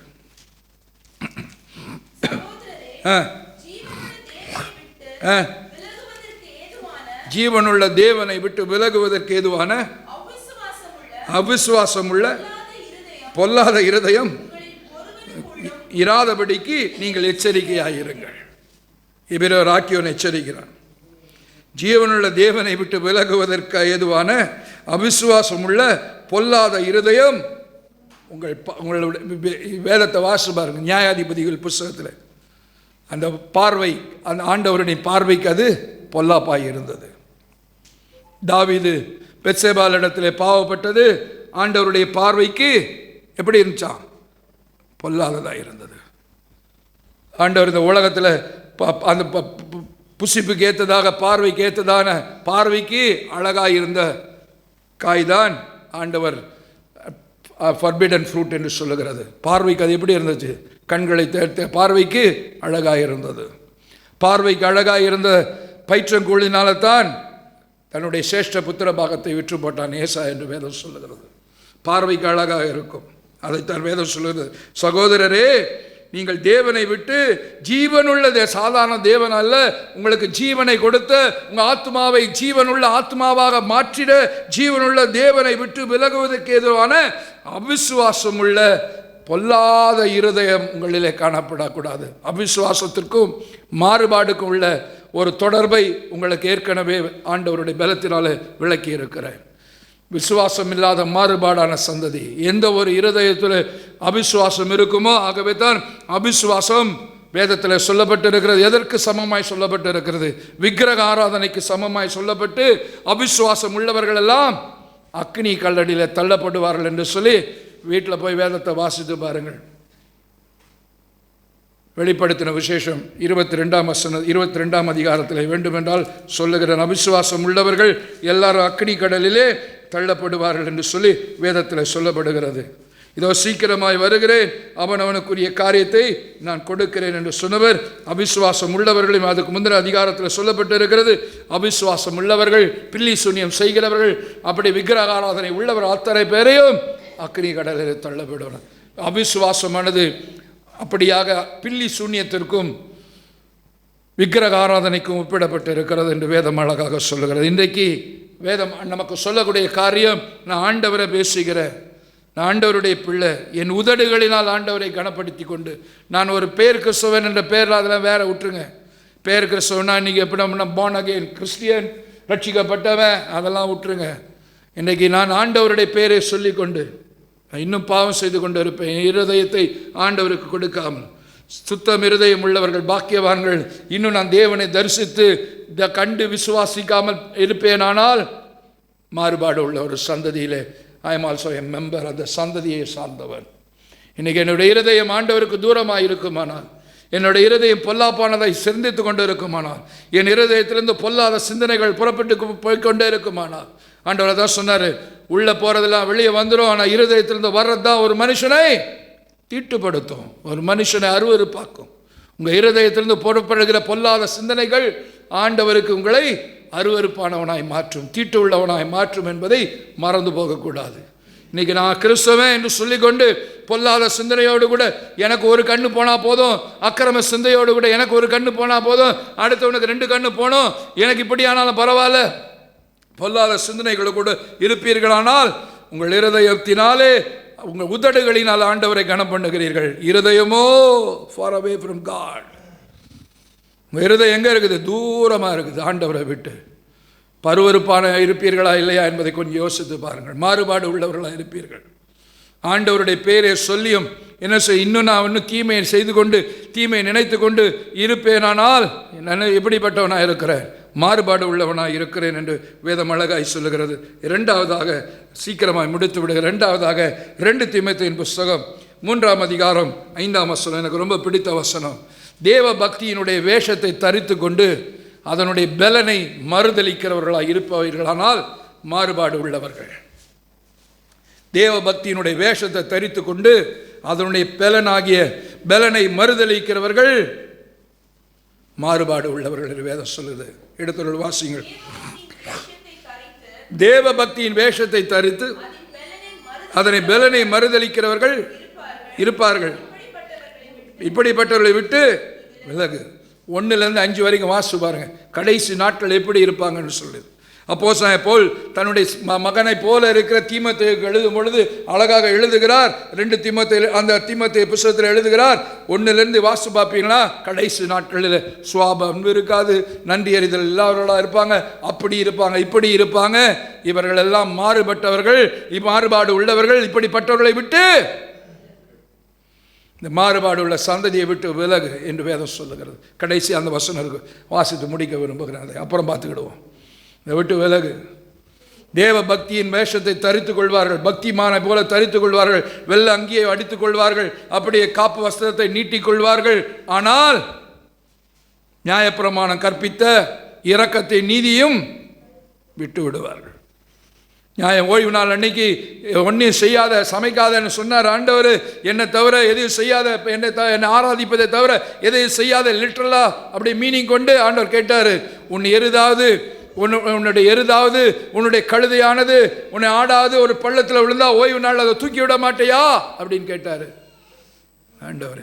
நீதி ஆண்டவர் இன்னைக்கு சொன்னாங்க, நியாயப்பிரமாணம் கற்பித்த நீதியையும் இரக்கத்தையும் உங்கள் இருதயத்தில் விட்டு விடுவீர்களானால் உங்கள் உதடுகளினால் தேவனை கனம் பண்ணுவீர்கள். என்னுடைய இருதயமோ எங்கே இருக்கும்? Far away from God. ஆண்டவரை தரிசிக்க முடியாது. என் இருதயத்தில் 1008 பொறாமைகள், 1008 களவு, 1008 தீமைகளை நினைத்து கொண்டு இருப்பேன். ஆனால் 1008 இச்சைகள், அதோ நாளைக்கு அதை செஞ்சிடணும் இதை செஞ்சிடணும் என்று சொல்லி எண்ணிக்கொண்டு இருப்பீர்களானால் இருதயத்திலே சுத்தமில்லாதவர்கள் பாக்கியவான்கள் அல்ல என்று வேதம் சொல்லி. இருதயத்தில் சுத்தமுள்ளவர்கள் தான் பாக்கியவான்கள். சின்ன வயசில் சண்டே ஸ்கூல் பிள்ளைகளுக்கு சொல்லுவோம். சண்டே ஸ்கூல் நடக்கும்போது ஒரு பையன் சினிமாவுக்கு போயிட்டான். சண்டே ஸ்கூலில் இருந்தவனுக்கு ஐயோ அவன் சினிமா பார்ப்பானே, இன்டர்வலில் பாப்கார்ன் வாங்கி சாப்பிடுவானே, இங்கே சண்டே ஸ்கூலில் உட்காந்துட்டு அங்கே சிந்தையாக இருந்தான். அங்கே இருந்தவன் இங்கே நினச்சான், ஐயோ சண்டே ஸ்கூலில் டீச்சர் வந்திருப்பாங்களே, இன்றைக்கி என்ன பாட்டு சொல்லி கொடுத்தாங்களோ, இன்றைக்கி என்ன வசனம் சொல்லி கொடுத்துட்டாங்களோ, என் போராத நேரம் சினிமா தட்டில் வந்து உட்காந்துருக்கிறேன்னு சொல்லிட்டு. ஒருத்தனுடைய இருதயம் ஆலயத்தில் இருந்தாலும் அவனுடைய இருதயம் தூரமாக இருந்தது. ஒருவனுடைய பிரசன்ஸ் எங்கேயோ இருந்தாலும் அவனுடைய இருதயம் ஆண்டவரோடு கூட இருந்தது. இதுதான் அடிந்து கொள்ளணும். இன்னைக்கு ஆலயத்துக்கு வர்றது நான் கிறிஸ்தவன் சொல்லி பேர் சொல்லிக்கிறது எல்லாம் இல்லை. தேவ பக்தியின் வேஷத்தை தரித்து கொண்டு அதனுடைய பலனை மறுதலிக்கிறவர்கள். அதனுடைய பலனை அல்ல, பலன்னா ரிவார்டு, பலன்னா ஸ்ட்ரென்த். தேவ பக்தியோட ஸ்ட்ரென்த் என்ன சொல்லுங்க பாப்பா, தெரிஞ்சு வச்சுருக்கீங்களான்னு கேட்போம். ஆச்சாரத்தை நல்லா கேள்வி கேட்குறேன். தேவ பக்தியோடைய பலன், ஒரு மனுஷன் தேவ பக்தியாக இருப்பதனால் அவனுக்கு என்ன கிடைக்கக்கூடிய பலன் என்ன சொல்லுங்களேன்? பரிசுத்தாவி வரும்பொழுது பலகீனம் அடைந்தா பலன் அடைந்தா. ஒரு மனுஷன் தேவ பக்தியை உள்ளவனா இருந்தா அவனுக்கு ஆண்டவர் வேதம் அழகாய் சொல்லுது, ஆண்டவருக்கு கீழ்ப்படிந்தவர்களுக்கு அவர் தந்தருளின பரிசுத்த ஆவி என்று சொல்லி வேதம் மிக அழகாக சொல்லு. ஆண்டவருக்கு கீழ்ப்படிந்தவர்களுக்காக தந்தருள பரிசுத்த ஆவியானவரும் நமக்கு சாட்சியா இருக்கிறார் என்று வேதம் சொல்லுகிறது. ஒரு மனுஷன் தேவ பக்தியை தரித்து கொண்டிருந்தால் அவனுக்கு கிடைக்கக்கூடிய பலன் என்ன? பரிசுத்த ஆவி. இந்த பரிசுத்த ஆவியை யாரெல்லாம் மறுதலிக்கிறார்களோ மாறுபட்டவர்கள், அதனுடைய பலனை மறுதலிக்கிறவர்கள். பரிசுத்த ஆவி இல்லை, நான் இல்லை, ஆவிக்கு விரோதமாய் பேசினால் தேவனே அவர்களுக்கு விரோதமாய் யுத்தம் பேசுவார். அபிஷேகம் பண்ணப்பட்டவர்கள் விரோதமாய் கையை உயர்த்த மாட்டேன் தாவீது அன்னைக்கு சொன்னது இன்னைக்கு உண்மையாக இருக்கிறது. ஒரு யாரை குறித்தும் ஆண்டவர் என்ன செய்ய, எந்த தப்பையும் ஆண்டவர் மன்னிச்சிடுவார். ஆனால் பரிசுத்த ஆவிக்கு விரோதமாய் சொல்லக்கூடிய ஒரு பாவத்தை ஏன் ஆண்டவர் மன்னிக்க மாட்டார் தெரியுமா? ஏனென்று சொன்னால் அது தேவ பக்திக்கு அடையாளமாய் தேவ பக்திக்கு கொடுக்கப்படுகிற ஒரு பலன். ஆகவே தேவ பக்தியை ஆண்டவர் ஒரு நாள் என்ன செய்ய மாட்டார், விட்டு கொடுத்து விட மாட்டார். கொஞ்சம் ரிவர்ஸ் இன்ஜினியரிங் பண்ணி பாருங்க. ஏன்டா பரிசுத்த ஆவியானவர் மற்ற திட்டின ஆண்டவர் கோபப்படுறாருன்னு சொல்லி யோசிக்கலாம். எல்லா பாவம் மன்னிக்கப்படும், விபச்சாரம் மன்னிக்கப்படும், கொலைகாலம் மன்னிக்கப்படும், திருடு மன்னிக்கப்படும், மனம் திரும்பி எந்த பாவத்தை செய்தாலும் எப்பனாலும் மனம் திரும்பப்படும். எஸ், ஆனால் இந்த ஒரு பாவம் மன்னிக்கப்படாது. ஏன்? இது தேவ பக்தி உள்ளவர்களுக்கு. ஆதியில் ஆண்டவர் என்ன செய்தார்? ஆண்டவர்கிட்ட அளவில்லாத ஆவி இருந்துச்சு. மல்கியா தீர்க்கதரிசியின் புத்தகத்தில் எழுதப்பட்டிருக்கிறது. ஆண்டவர்கிட்ட எப்படி இருந்தது? அளவில்லாத ஆவி இருந்துச்சு. ஆனால் ஒரு மனுஷன் ஒரு பெண் என்று சொல்லி ஆண்டவர் உண்டாக்கினார். ஏன்? வேதம் சொல்லுகிறது, தேவ பக்தி உள்ளவர்கள், நீதியின் மீது பரிசுத்தாகம் உள்ளவர்களை சந்ததியை உருவாக்கும்படிக்கு தேவன் அப்படி செய்தார்னு சொல்லி எடுத்து வாசித்து பாருங்க. அப்போ தான் தெரியும் உங்களுக்கு. மல்கியா தீர்க்கதரிசியின் புத்தகத்தில் எழுதப்பட்ட அவரிடத்தில் ஆவி அதிகமாக இருந்தது. பின்ன ஏன் ஒரு ஆணும் ஒரு பெண்ணுமாய் ஆண்டவர் உண்டாக்கினார்?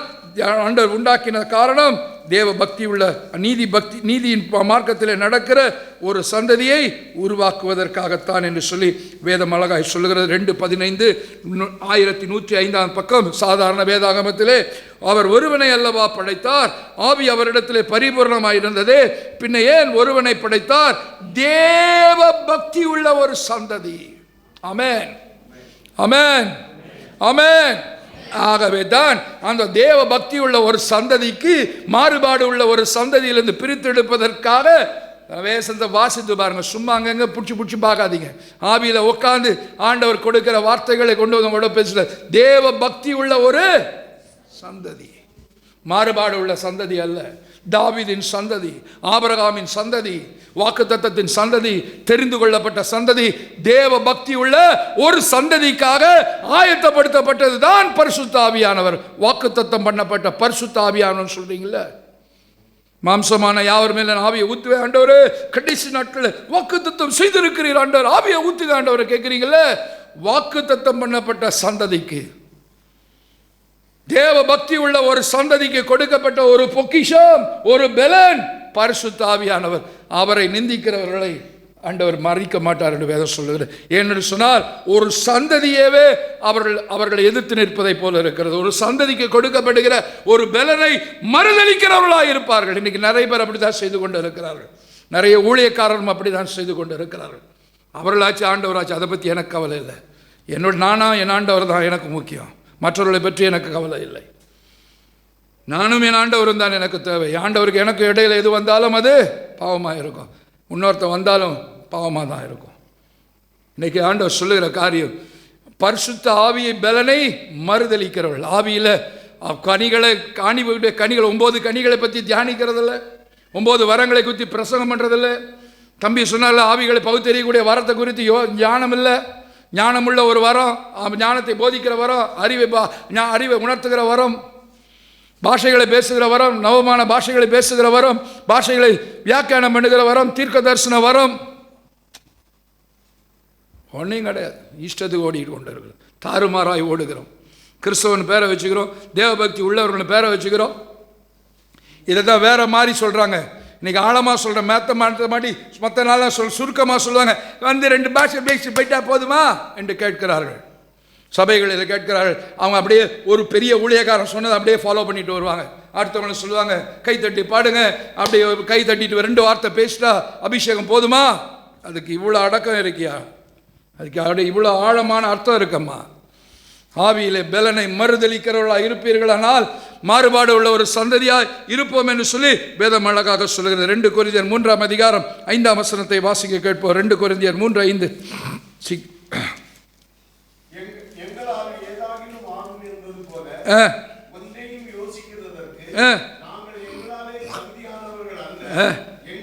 தகுதி தேவனால் உண்டாயிருக்கிறது என்று வேதம் சொல்லுகிறது. ஆண்டவர் சொல்லுகிற காரியம் தான். மாறுபாடான உள்ள ஒரு சந்ததியிலிருந்து ஆண்டவர் சொன்ன பரிசுத்த ஆவி வரும்பொழுது ஆண்டவர் சொல்லுகிற காரியம் அது எங்களுடைய பலனாய் இருக்கிறது என்று சொல்லி ஆண்டவர் சொல்லுகிறார். எங்களுடைய தகுதி ஒரு தேவ சந்ததியாக தேவ பக்தி உள்ள ஒரு சந்ததியாக இருக்கும் பொழுது என்னுடைய தகுதி பரிசுத்த ஆவியானவராக இருக்கிறார். அவரை கொண்டு ஊழியம் செய்கிறோம். எந்த ஒரு சபையோ, எந்த ஒரு ஊழியக்காரனோ, எந்த ஒரு விசுவாசியோ பரிசுத்த ஆவிக்கு விரோதமாய் பரிசுத்த ஆவியின் காரியங்களை நான் நம்ப மாட்டேன், ஆண்டவர் அப்படி தான் இப்படி தான், புதிய ஏற்பாட்டு காலம் இல்லை, பழைய ஏற்பாட்டு காலம் இப்படி தான், உயிர்த்தெழுதல் இல்லை, உயிர்த்தெழுந்த பிறகு பரிசுத்தாவி கொடுக்க உயிர்த்தெழுதலே இல்லைன்னும் போது அப்புறம் எப்படி பரிசுத்தாவி என்ற கேள்விகளை எல்லாம் கேட்டுக்கொண்டு இருப்பார்களானால் மாறுபாடு உள்ள சந்ததி, விசுவாசம் இல்லாத சந்ததி, ஆவியை குறித்து விசுவாசம் இல்லாத சந்ததி. ஆவி உள்ள மனுஷன் அனைத்தும் ஆராய்ந்து நிதானிக்கிறான், மற்றொருவர்களாலும் ஆராய்ந்து நிதானிக்கப்படான் என்கிற வார்த்தை. நம்மை நாமே நிதானித்தறிந்தால் நியாயம் தீர்க்கப்படும் என்று சொல்லி ஒவ்வொரு முதல் சண்டேவும் செகண்ட் சண்டேவும் வாசிக்க கேட்கிறவர்களாக இருக்கிறோம். வேதத்தில் சொல்லப்பட்ட 1 தீமோத்தேயு 6ஆம் அதிகாரம் 5ஆம் வசனம் எடுத்துள்ள வாசியுங்கள். 1 தீமோத்தேயு 6:5 இப்படிப்பட்ட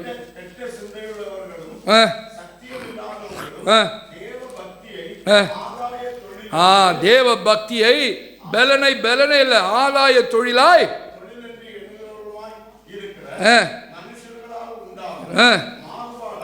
மாறுபாடான இப்படிப்பட்டவர்களை விட்டு விலகு.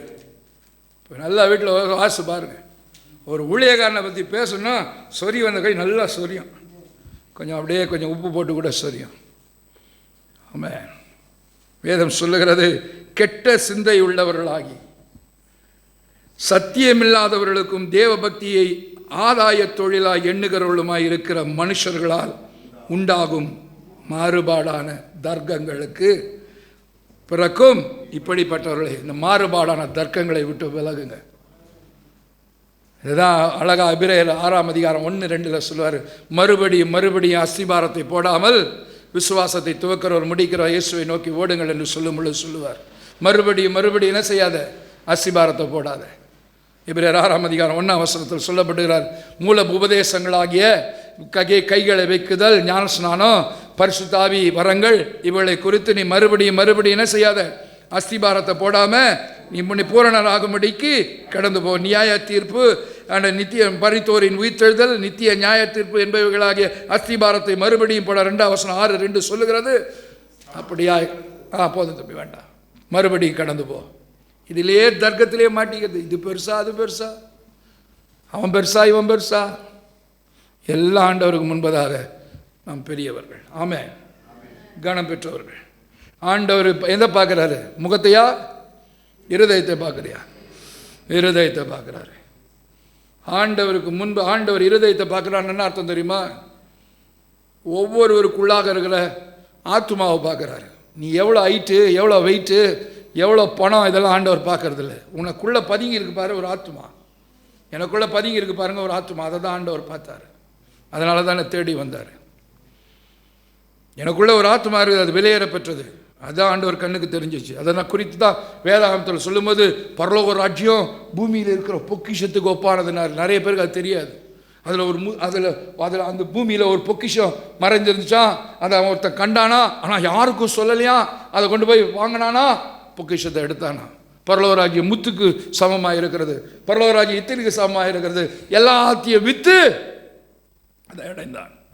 இன்னைக்கு நமக்கு ஆண்டவர் நம்முடைய ஆத்மாவை, விலையேற பெற்ற ஆத்மாவை கண்டதினால்தான் எல்லாத்தையும் விற்று எல்லாத்தையும் துறந்து கந்த கோலம் அணிந்தவராய் இந்த உலகத்தில் பிறந்து அப்படியாய் சாகும்போது கூட ஒரு துணி கூட இல்லாமல் எல்லாத்தையும் பிடிங்கி இருந்து கொண்டவராய் நிர்வாணியாய் அகோர மரணம் அடைந்தார், பாடு மரணம் அடைந்தார் என்று வேதம் சொல்லுகிறது. நமக்குள்ளாய் பதுங்கி இருக்கிற பொக்கிஷம் ஆண்டு வெளியேற பெற்ற ஆத்மா. வெளியேற பெற்ற ஆத்மாவுக்காக வெளியேற பெற்ற அவருடைய இரத்தத்தை சிந்தினார்.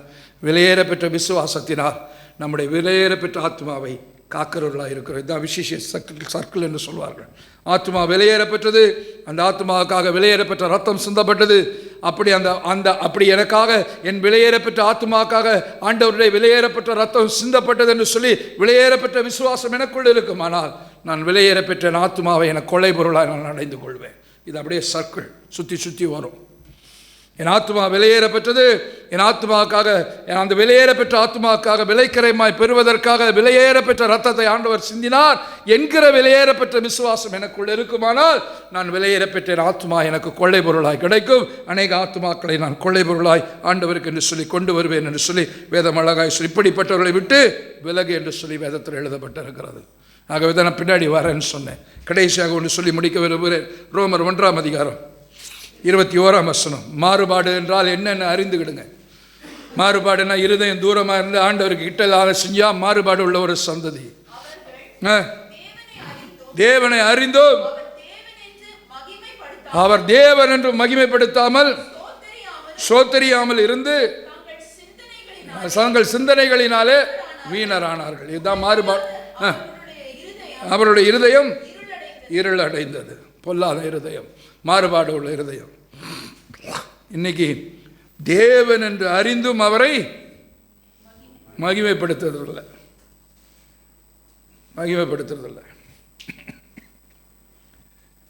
இன்னைக்கு ஆண்டவர் ரொம்ப க்ளோஸாக வந்துட்டார்ல. ஆண்டவர் நமக்கு யாரு? அப்பா. ஆண்டவர் நமக்கு யாரு? அம்மா. ஆண்டவர் நமக்கு யாரு? நண்பன். ஆண்டவர் நமக்கு யாரு? வக்கீல். ஆண்டவர் நமக்கு யாரு? வீடு கட்டி கொடுக்குறவர்.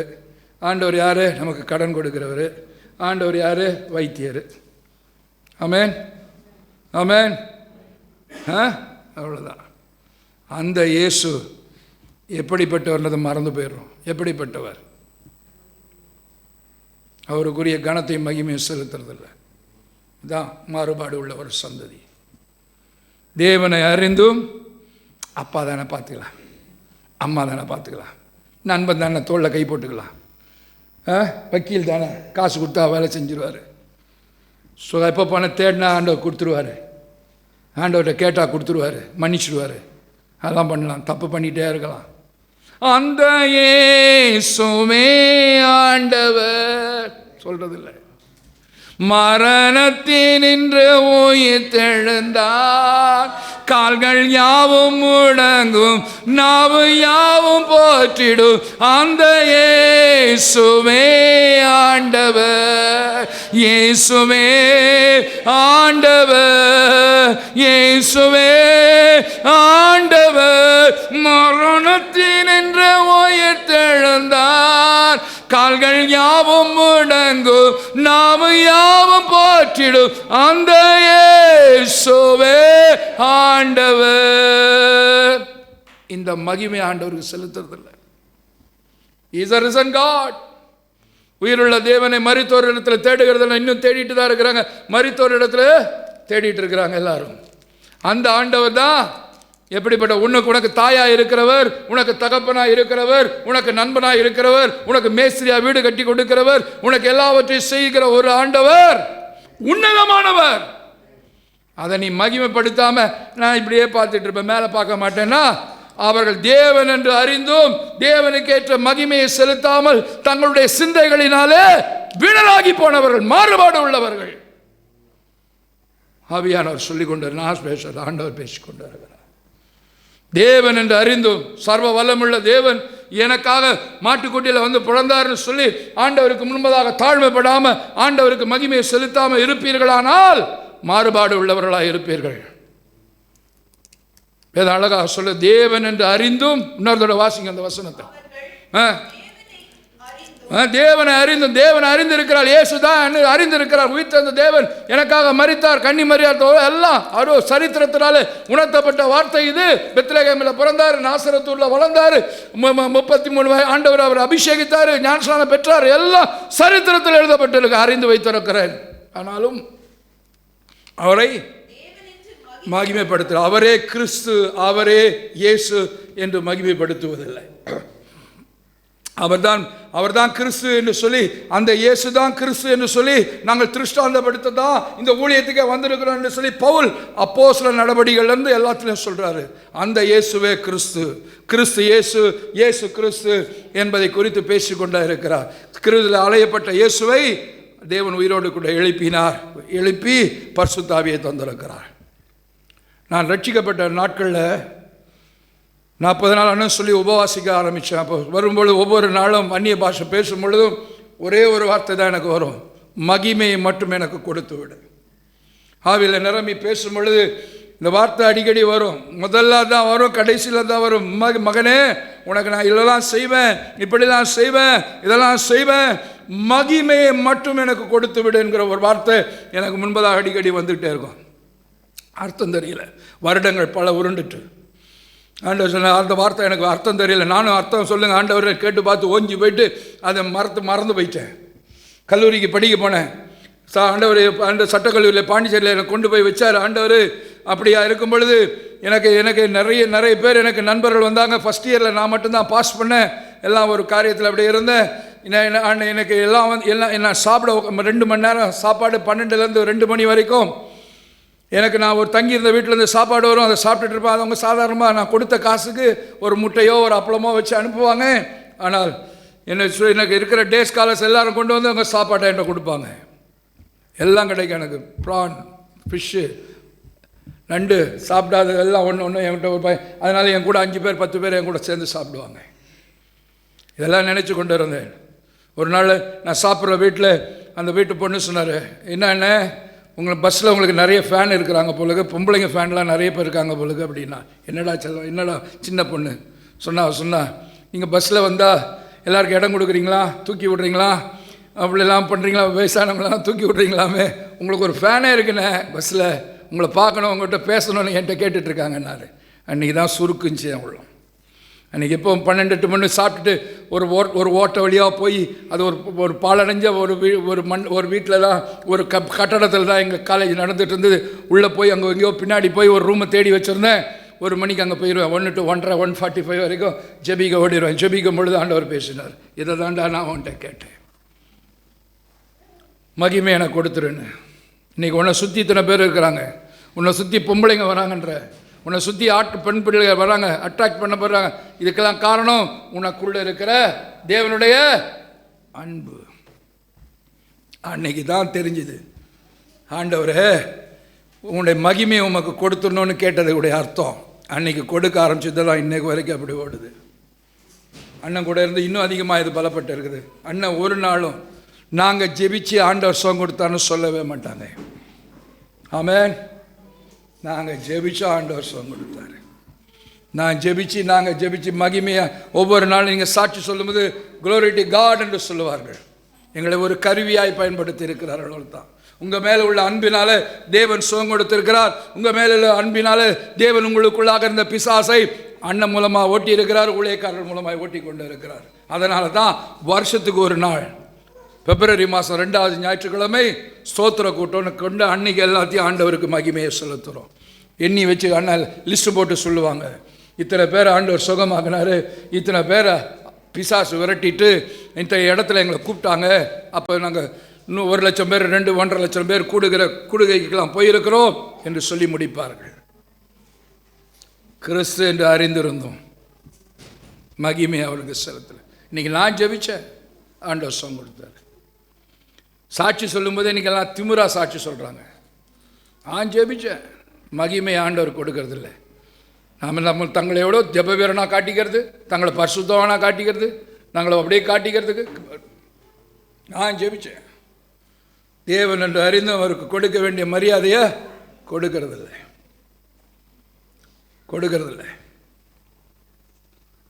அவருக்கு கூட மகிமை மாட்சிமை மறந்து இழந்தோராக வந்தார்.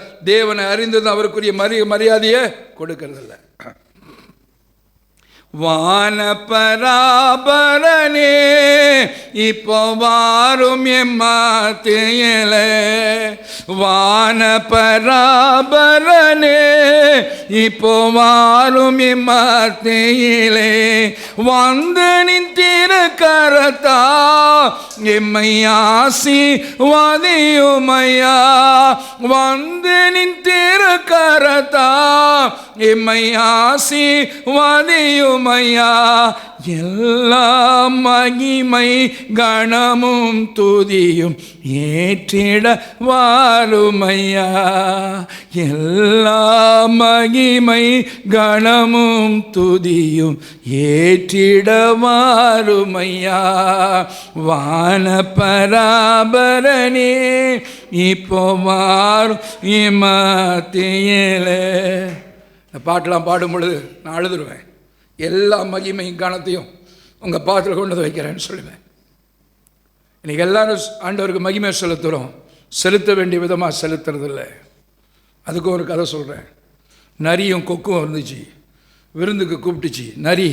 முதல்ல நரி கொக்கை கூப்பிட்டுச்சு விருந்துக்கு. கொக்குக்கு ரொம்ப பிடிக்கும், என்ன பிடிக்கும்? கூழா மீனா? ரைட், வச்சுக்க மாற்றிக்கலாம். அது என்ன பண்ணுச்சு, ஒரு தட்டில் வச்சுட்டு அதில் மேலே கூழ் பிடிக்கும், அதனால் கூழை தட்டில் வச்சுட்டு சாப்பிடுச்சு. கொத்தி பார்த்து போயிடுச்சு. மறுநாள் என்ன பண்ணுச்சு, கொக்கு கூப்பிட்டுச்சு. பெரிய தொட்டியில் மீன் பிடிச்சி நல்லா வச்சுட்டு இதால் மூக்கு உள்ள முடியல. இன்றைக்கி நம்ம நிலமை அப்படி தான் இருக்கிறோம். ஆண்டவருக்கு எல்லா மகிமே கனமும் செலுத்துகிறோன்னு சொல்லிட்டு செலுத்த வேண்டிய விதமாய் செலுத்துறதில்லை, கொடுக்க வேண்டிய கனத்தை கொடுக்கறதில்லை. கொக்குக்கு கூழ் பிடிக்கும், கூழை தட்டில் வச்சுட்டா கொக்கால் சாப்பிட முடியல. நரிக்கு மீன் பிடிக்கும், மீனை நிறைய பிடிச்சிட்டு வந்து ஒரு பெரிய ஜாடியில் போட்டுருச்சு. கொக்குக்கு மூக்க விட்டு நல்லா இருக்கு மீன், நல்லா இருக்கு அப்படின்னு சாப்பிட்டுச்சு. இது அப்படியே பார்த்துட்டு ஏன்னா தலையை உள்ளே விட முடியல. இன்றைக்கி ஆண்டவருக்கு மகிமையும் கனத்தையும் அப்படி தான் செலுத்திட்டு இருக்கோம். செலுத்த வேண்டிய விதமாய் செலுத்துவதில்லை. தேவனை அறிந்தும் அவருக்கு கொடுக்க வேண்டிய கனத்தையும் மகிமையும் கொடுக்காம இருக்கிறோம், மீனராகி போகிறோம் என்று சொல்லி வேதம் அழகாக நமக்கு சொல்லுகிறது. 32ஆம் வசனத்தையும் வாசித்து பாருங்கள். 1:32.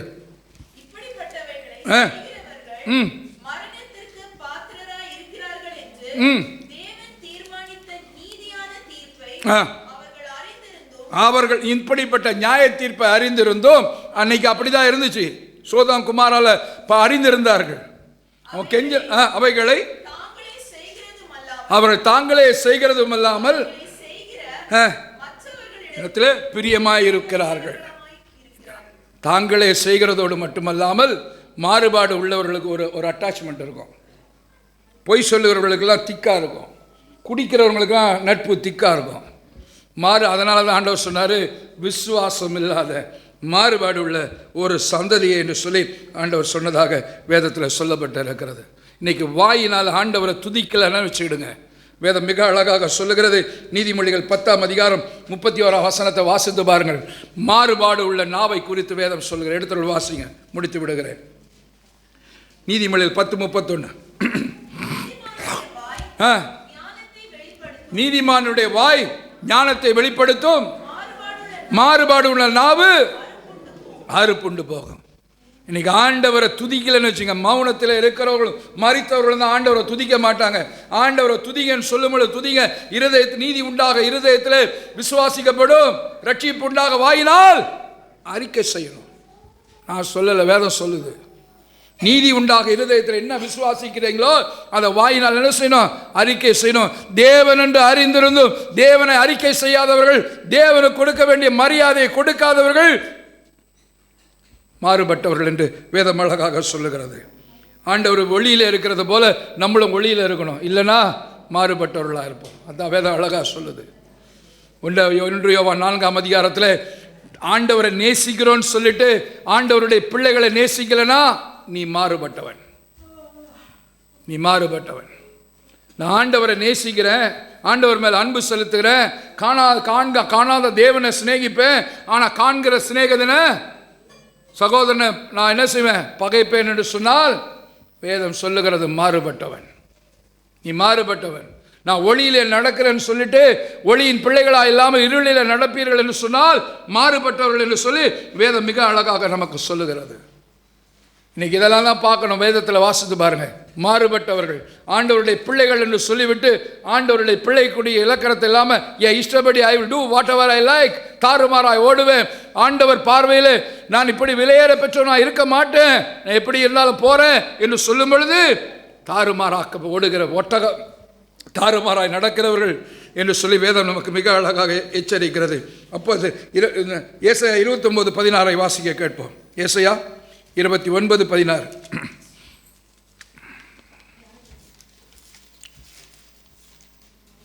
நானே வாசிக்கிறேன். நீங்க எவ்வளவு மாறுபாடு உள்ளவர்கள் பாருங்க. ஏசாயா தீர்க்கதரிசி மூலமாக நீ எவ்வளவு மாறுபாடு உள்ளவன். வாசிங்க, சத்தமா வாசிங்க. குயவன் களிமண், குயவன் களிமண்ணுக்கு சமானமாக எண்ணப்படலாமோ? நம்ம என்ன செய்கிறோம்? நம்ம சிருஷ்டித்த ஆண்டவருக்கு சமமாக நம்ம உயர்த்திக்கிறோம். ஆண்டவருக்கு கொடுக்க வேண்டிய மரியாதையை கொடுக்கறதில்ல. நீங்க எவ்வளவு மாறுபாடு உள்ளவர்கள். வாசிங்க. குயவன் களிமண்ணுக்கு சமமாக எண்ணப்படலாமோ? உண்டாக்கப்பட்டது தன்னை உண்டாக்கினவரை குறித்து அவர் என்னை உண்டாக்கினதில்லை என்றும், உருவாக்கப்பட்டது என்னை உருவாக்கினவரை குறித்து அவருக்கு புத்தி இல்லை என்று சொல்லத்தகுமா? கர்த்தருடைய சிந்தையை அறியத்தக்கவன் யார்? அவருக்கு ஆலோசனைக்காரனாக இருந்தவன் யார்? இன்னைக்கு ஆண்டவரை பார்த்து, ஆண்டவரை எனக்கு ஆண்டவருக்கு கண்ணில்லை, காதில்லை, மூக்கில்லைன்னு சொல்லிட்டு இருக்கிறோம். மாறுபாடு உள்ள இருதயம் உள்ளவர்கள் என்று வேதம் அழகா எவ்வளவு மாறுபாடு உள்ளவர்கள்.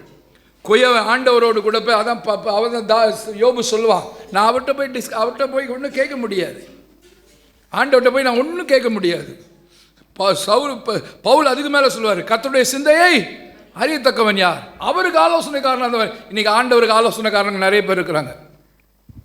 ஆண்டவருக்கு ஆலோசனைக்காரர்கள் நிறைய பேர் இருக்கிறாங்க. இவர்கள் எல்லாம் மாறுபாடு உள்ளவர்கள். வேதம் தெளிவாக சொல்லுது. ஆவியான பேசிக்கொண்டு இருக்கிறார். ஆண்டவர்கிட்ட போய் எனக்கு ஒரு வேலை வேணும் தான் நீங்கள் சொல்லணும். ஆண்டவர் இங்கே வேலை வேணும், அங்கே வேலை வேணும், அப்படி வேணும், இப்படி வேணும், காலையில் வேணும், மத்தியானம் வேணும், 2 மணி நேரம் வேணும், 3 மணி நேரம் ஓய்வு வேணும். இந்த ஆலோசனையெல்லாம் ஆண்டவர்கிட்ட சொல்லாதீங்க. இந்த ஆலோசனையெல்லாம் சொல்லாதீங்க. அப்படி சொல்கிறீங்களா தான் என்ன பண்ண ஆண்டவர் சொல்கிறாரு, உயர்த்திக்கிறியா ஒன்று, எனக்கு ஆலோசனை சொல்கிறியா, நீ உனக்கு உயர்த்திக்கிறா? குயவன் களிமண் குயவனை பார்த்து சொல்லு, பானையா குயவனை என்னை இப்படி வேண, இந்த டிசைனை போடு, என்னை இந்த இப்படி பார்த்த பாத்திரமா வணைஞ்சிடு என்று சொல்லி ஆண்டவருக்கு என்ன செய்றீங்க? மாறுபாடு உள்ளவர்கள். நான் வேதம் சொல்லுது. இன்னைக்கு எனக்கு ஒரு வாழ்க்கை வேணும் தான் ஆண்டவர்கிட்ட கேட்டேன். நான் எனக்கு ஒரு பொண்ணு வேணும் தான் கேட்போம், எனக்கு ஒரு கணவன் வேணும் தான் கேட்கணும், எனக்கு ஒரு வேலை வேணும் தான் கேட்கணும். அப்படி போட்டு லிஸ்ட்டு போடுவாங்க. ஐயோ, முதல்ல அப்படி வந்து ஜெபிக்க வருவாங்க, எல்லாம் காதில் வாங்கி காதில் விட்டுட்டு போயிடுவோம். நாங்கள் கடைசியில் ஜெபிக்கிறது ஒன்று தான், உம்முடைய சித்தப்படி நீர் காட்டு, எங்கேயோ ஒரு பொண்ணு பிறந்திருக்கா, எங்கள் குருட்டு கண்ணுங்க அந்த பொண்ணை காட்டுங்க, அந்த மகனை காட்டுங்கன்னு சொல்லிட்டு போயிடுவோம். சினிமாவில் ஒரு ஜோக்கு சொல்லுவாங்க, ஒரு ஊத்தப்பத்துக்கு இப்படி எண்ணெய் விட்டு அப்படி எண்ணெய் விட்டு எல்லாம் கொடுங்கன்னு சொல்லுவோம். கடைசியில் அவருக்கு ஒரு ஊத்தப்போன்னு சொல்லி முடிக்கிற மாதிரி அப்படி தான் நாங்கள் முடிப்போம். நீங்கள் 1008 லிஸ்ட் கொடுப்பீங்க எங்களுக்கு. அப்படி வெந்திருக்கணுங்க, நடுவில் வெங்காயம் இருக்கணுங்க, அதில் ஒரு கொஞ்சம் பொடி போடணுங்க. நாங்கள் கடைசியாக சொல்கிறது அவருக்கு ஒரு ஊத்தப்பம் கொடுங்க ஆண்டவரை. அந்த ஜோக்கு மாதிரி தான். ஆண்டவரை இந்த மகனுக்கு ஒரு நல்ல வேலையை கொடுங்க, இந்த மகளுக்கு ஒரு நல்ல கணவனை கொடுங்க, நல்ல புருஷனை கொடுங்க, இந்த பிள்ளைகளுக்கு நல்ல ஞானத்தை கொடுங்க, நல்ல காலேஜில் இடம் கிடைக்கட்டும். நம்மளா போட்டால் சில நேரம் தப்பாயிரம், ஆண்டவராக கொடுக்கறது பெருசாக இருக்கும் என்று சொல்லி நினைக்கிறவர்களாக இருக்கிறோம்.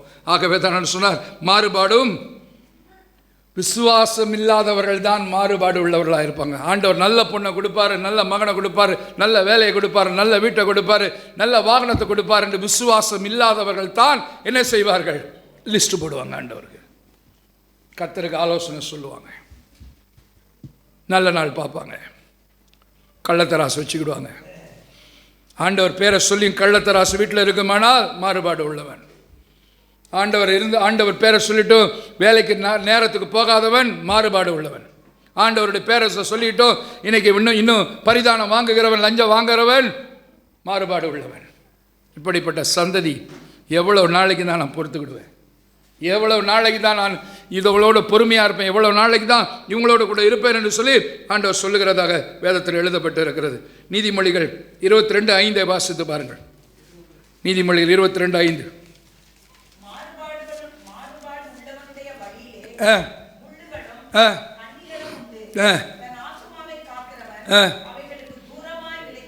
மாறுபாடுகளுக்கு தூரமாய் விலகி தன் ஆத்துமாவை எவன் ஒருத்தன் காக்கணும்னு விரும்புகிறானோ அவன் இந்த மாறுபாடு உள்ள வழிகளுக்கு ஆண்டவர் அதனால தான் சொன்னார், இந்த மாறுபாடு உள்ள சந்ததியை விட்டு விலகு. இன்னைக்கும் ஆண்டவர் நிறைய பேர்ட்ட சொல்கிறாரு, ஆனால் விலக மாட்டாங்க. இந்த சபையை விட்டு வான்பார். இதெல்லாம் வெளிப்படையாக சொல்ல முடியாது. வான்பார், நான் வரமாட்டேன். அந்த வீட்டை விட்டு வான்பார். இல்லை இங்கே தான் நான் 30 வருஷமாக இருக்கிறேன், இங்கே தான் நல்லா இருக்குது, 30 ரூபா தான் வாடகை. ஆண்டவர் உன்னை விசாலத்தில் கொண்டு போய் வைக்க விரும்புகிறார். இங்கே இருக்கிற வீட்டில் இடத்துல கார் நிறுத்த கூட இடம் இருக்காது, உனக்கு கார் கொடுக்க 2 வருஷம் கழிச்சு ஆண்டவர் சுத்தம் கொண்டு இருப்பார். ஆகவே உன்னை கொண்டு போய் விசாலத்தில் வைக்கணும்னு நினைப்பேன். இல்லைப்பா, நான் இங்கேயே இருந்துக்கிறேன். கர்த்தருக்கு ஆலோசனைக்காரனாக இருக்கு. தேவனுடைய வல்லமையை மட்டுப்படுத்துகிறவர்களாக இருக்கிறோம் என்று சொல்லி வேதம் சொல்லுகிற 21:8 வாசிப்போம். நீதிமொழி 21:8.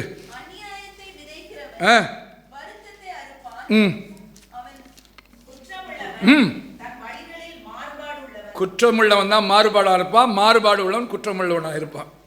ஆமென், ஆமென் சொல்லுங்களேன். ஆமென். நீங்கள் மாறுபாடு உள்ளவர்கள் எல்லாம் குற்றமுள்ளவர்களாக இருப்பேன். குற்றமுள்ள நெஞ்சு குருகுருக்குமானால் ஆண்டவர் சொல்ல விட்டு விலகு என்று சொல்லி சொல்லுகிறதாக வேதத்தில் எழுதப்பட்டு இருக்கிறது. ஆண்டவர் சொல்கிற அப்போஸ்தலர் 2:40 வாசித்து முடிக்க விரும்புகிறேன், முடித்து விடுகிறேன். 2:40 அப்போஸ்தலர்.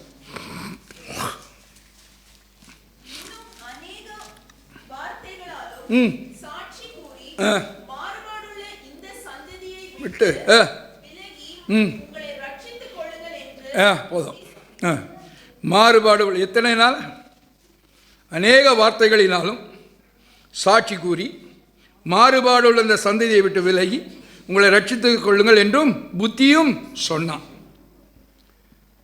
என்னெல்லாம் வசனம் இருக்க சொல்லுங்கள் பாப்பா, இதுக்கு இணையான வசனம் நீங்கள் சொல்லுங்கள். இப்போ உங்களெல்லாம் தேத்தணும். நான் எபிரேயர் 12:1 என்ன சொல்லுது சொல்லுங்கள். நம்ம சூழ்ந்திருக்க ஆகவே தான் சொல்லுது. ஆகவே தான் வாக்கு தத்தமாக என்ன சொல்லுது? இன்னும் அநேக வார்த்தைகளினாலும் சாட்சி கூறினான். இவரெல்லாம் நமக்கு சாட்சியாக வைக்கப்பட்டு இருக்கிறார்கள். சாத்ராக், மேஷாக், ஆபேத்நேகோ சாட்சியாக வைக்கப்பட்டு இருக்கிறார்கள். தானியேல் சாட்சியாக வைக்கப்பட்டு இருக்கிறார். சவுல் சாட்சி பவுலாய் மாறி சாட்சியாக வைக்கப்பட்டு இருக்கிறார். ஸ்தேவான் சாட்சியாக வைக்கப்பட்டு இருக்கிறார். எலியா சாட்சியாக வைக்கப்பட்டு இருக்கிறார். தாவீது சாட்சியாக வைக்கப்பட்டு இருக்கிறார். திருஷ்டாந்தமாக வைக்கப்பட்டு இருக்கிறார்கள். இவர்களெல்லாம் அநேக வார்த்தைகளினால் சாட்சியாக சொல்லி அவர்கள் மாறுபாடு உள்ள சந்ததியை விட்டு விலகினார்கள், ஆசீர்வாதத்தை பெற்றுக்கொண்டார்கள். ஆண்டவர் சொல்லுகிறார், அநேக வார்த்தைகளினாலும் கூறி சாட்சி கூறி மாறுபாடு உள்ள இந்த சந்ததியை விட்டு விலகி உங்களை ரட்சித்துக் கொள்ளுங்கள். உங்களை ரட்சித்துக் கொள்ளணும்னா மாறுபாடு உள்ள சந்ததியை விட்டு, மாறுபாடு உள்ள குடும்பத்தை விட்டு, மாறுபாடு உள்ள சபையை விட்டு விலகி வர வேண்டும் என்பது தேவனுடைய தீர்க்க தரிசனமான வார்த்தை. கண்களை மூடி நாம் ஜெபிப்போம். Thank you Jesus. Mighty Lord. ஊர் என்கிற கல்தேயர் தேசத்திலிருந்து ஆபிரகாமை அழைத்தீர். வேதம் சொல்லுகிறது, அவன் ஒருவனாய் இருக்கையில் அவனை அழைத்து ஆசீர்வதித்தீர் என்று சொல்லி அவனை பிரித்தெடுத்தீர் ஆண்டவரே. You separated him from the, எங்களையும் அப்படித்தான் ஆண்டவரே. மாறுபாடு உள்ள ஒரு சந்ததியிலிருந்து பிரித்தெடுக்கும்படிக்காய் சித்தம் கொண்டு இன்றைக்கு எங்களோடு கூட பேசி கொண்டு இருக்கிறீர் ஆண்டவரே. உமக்கு சோத்திரம் ஆண்டவரே, உமக்கு நன்றி, கோடாகோடி சோத்திரம். எனக்கு அருமையான தேவ ஜனமே, எனக்கு அருமையான மகளே, மகனே, மாறுபாடு உள்ள ஒரு சந்ததியில் இருக்கிறாயா? வெளியே வா. ஆண்டவருடைய பேரை சொல்லியும் தீமையை விட்டு இன்னும் விலகாமல் ஒளியின் பிள்ளையாய் இருந்து கொண்டு இருளில் நடந்து கொண்டு இருக்கிறாயா? ஆண்டவரை நேசிக்கிறேன் என்று சொல்லி உன்னுடைய சகோதரனையும் பகைத்து கொண்டு இருக்கிறாயா? ஆண்டவருடைய பிள்ளை என்று சொல்லிக்கொண்டு ஆண்டவரை துதிக்காமல் ஆண்டவரை தூஷித்து கொண்டு இருக்கிறாயா? ஆண்டவருடைய தேவ பக்தியின் வேஷத்தை தரித்து கொண்டு பரிசுத்தாவின் பலனை நீ மறுதலித்துக் கொண்டு இருக்கிறாயா? உன் உதடுகளினால் கனப்படுத்தி ஆண்டவருடைய இருதயத்தை சோர்ந்து போக செய்து உன் இருதயம் தூரமாக்கி கொண்டு இருக்கிறாயா? ஆண்டவர் சொல்லுகிற வார்த்தை இதெல்லாம் நான் சொன்னதெல்லாம் சும்மா. உன் சபையை விட்டு வா, உன் சந்ததியை விட்டு வா, உன் குடும்பத்தை விட்டு வான்றதெல்லாம் சும்மா சொன்னேன். ஆனால் உண்மையான அர்த்தம் என்ன தெரியுமா? மனம் திரும்பு. எந்த சபையில் இருந்தாலும் சரி, எந்த வீட்டில் இருந்தாலும் சரி, எந்த விதமான அந்த சந்ததியில் இருந்தாலும் சரி, காரியத்தின் கடைசி தொகை மனம் திரும்பு, மனம் திரும்பு, மனம் திரும்பு. இது சரீர பிரகாரமாக பிரிந்து வந்து விடுவதில்லை. சரீர பிரகாரமாக சபையை விட்டு பிரிந்து வந்து விடுவதில்லை. சரீர பிரகாரமாக குடும்பத்தை விட்டு பிரிந்து வந்து விடுவதில்லை. சரீர பிரகாரமாக மாறுபாடு உள்ள சந்ததி இந்த உலகத்தை விட்டு பிரிந்து வேறு உலகத்துக்கு போய் விடுவதில்லை. இதே உலகத்திலே, இதே இடத்திலே, நீ இருக்கிற இடத்திலே உன்னை சாட்சியாய் நிறுத்தும்படிக்காய் உன் மனம் திரும்பு என்று சொல்லி ஆண்டவர் உன்னோடு கூட பேச இருக்கிறார். அதுதான் அர்த்தம். மாறுபாடு உள்ள சந்ததியை விட்டு விலகுனா மனம் திரும்புன்னு அர்த்தம். எது வரைக்கும் நான் உங்கள்கிட்ட பொறுமையா இருப்பேன் மகனே, எது வரைக்கும் உங்ககிட்ட நான் பொறுமையா இருப்பேன், எது வரைக்கும் நான் உங்கள்கிட்ட இருக்க முடியும்? அதுக்கு தான் பரிசுத்த ஆவியை தந்திருக்கிறேன்.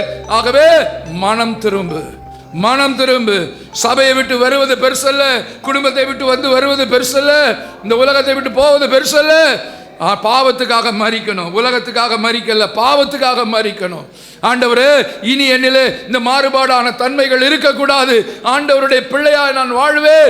தேவன் என்னை செம்மை உள்ளவனாய் உண்டாக்கிறேன். தாறுமாறாய் ஓட மாட்டேன், மாறுபாடாய் எண்ண மாட்டேன். ஆண்டவரே, என் இஷ்டப்படி ஓட மாட்டேன், என் இஷ்டப்படி ஓட மாட்டேன். என் வாழ்க்கையை ஆண்டவருக்கு ஒப்பு கொடுக்கிறேன் என்று யாரெல்லாம் சொல்றீங்க? இன்னைக்கு ஆண்டவர் கேட்டுக்கொண்டு இருக்கிறார். மனம் திரும்புங்க, மனம் திரும்புங்க, மனம் திரும்ப வேண்டும் என்று ஆண்டவர் சொல்லுகிறார். உமக்கு ஸ்தோத்திரம். மாறுபாடு உள்ள சந்ததியை விட்டு வாங்க, மனம் திரும்புங்க. மாறுபாடு உள்ள விட்ட சந்ததியை விட்டு விலகு.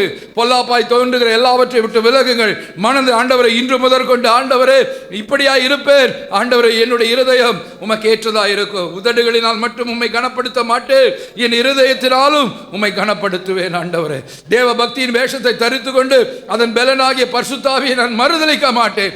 ஆவியானவர் மேல் வாஞ்சையாய் இருப்பேன். சம்பூர்ணமாய் பொருந்தள்ளப்பட்ட ஆவியானவருக்காக நான் தினந்தோறும் ஆவியில நிரம்பி, நான் கொஞ்ச நேரம் ஆவியில நிரம்பி ஜெபிப்பேன். ஆண்டவரே, காலையில் எழும்பி ஆவியில நிரம்பி ஜெபிப்பேன். ஆண்டவரே, ஆண்டவர் உமக்கு ஸ்தோத்திரம். மனம் மாற்றம் எனக்கு தாங்க ஆண்டவரே. நீ மனம் மாறுபடுகிறவராய் இருப்பீர் என்று அறிந்திருக்கிறேன். மாறுபடுகிற புனிதனுக்கு புனிதனாகவும் மாறுபாடு உள்ளவனுக்கு மாறுபடுகிறவருமாய் இருப்பீர் என்று வேதம் சொல்லுகிறது. ஆண்டவரே, நான் ஜாக்கிரதை உள்ளவனாய் இருக்க கர்த்தர் எனக்கு உதவி செய்வீராக. தகப்பனே, உமக்கு ஸ்தோத்திரம்.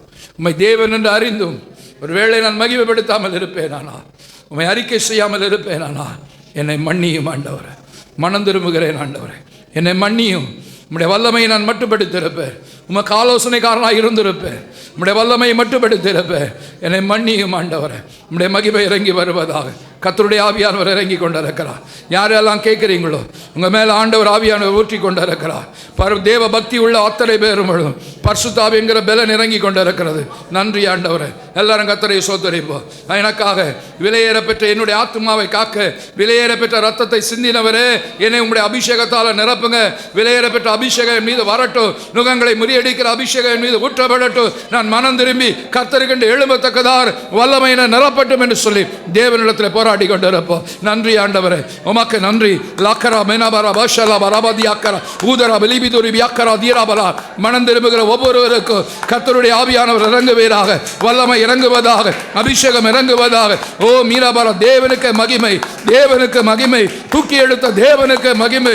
அல்லேலூயா. உமக்கு நன்றி, உமக்கு நன்றி.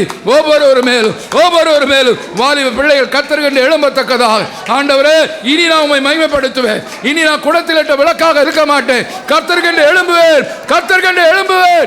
ஆண்டவருக்கென்று நான் இப்படியாய் ஆண்டவரே மாறுபாடு உள்ள சந்ததியை விட்டு மனம் திரும்பி எழும்பி விட்டேன். ஆண்டவரே, உலகத்தோடு ஒத்து போக மாட்டேன், உலகத்தோடு ஒத்து போக மாட்டேன். நான் உலகத்துக்கு உப்பு ஆண்டவரே, நான் உலகத்துக்கு ஒளி ஆண்டவரே, வெளிச்சம் ஆண்டவரே.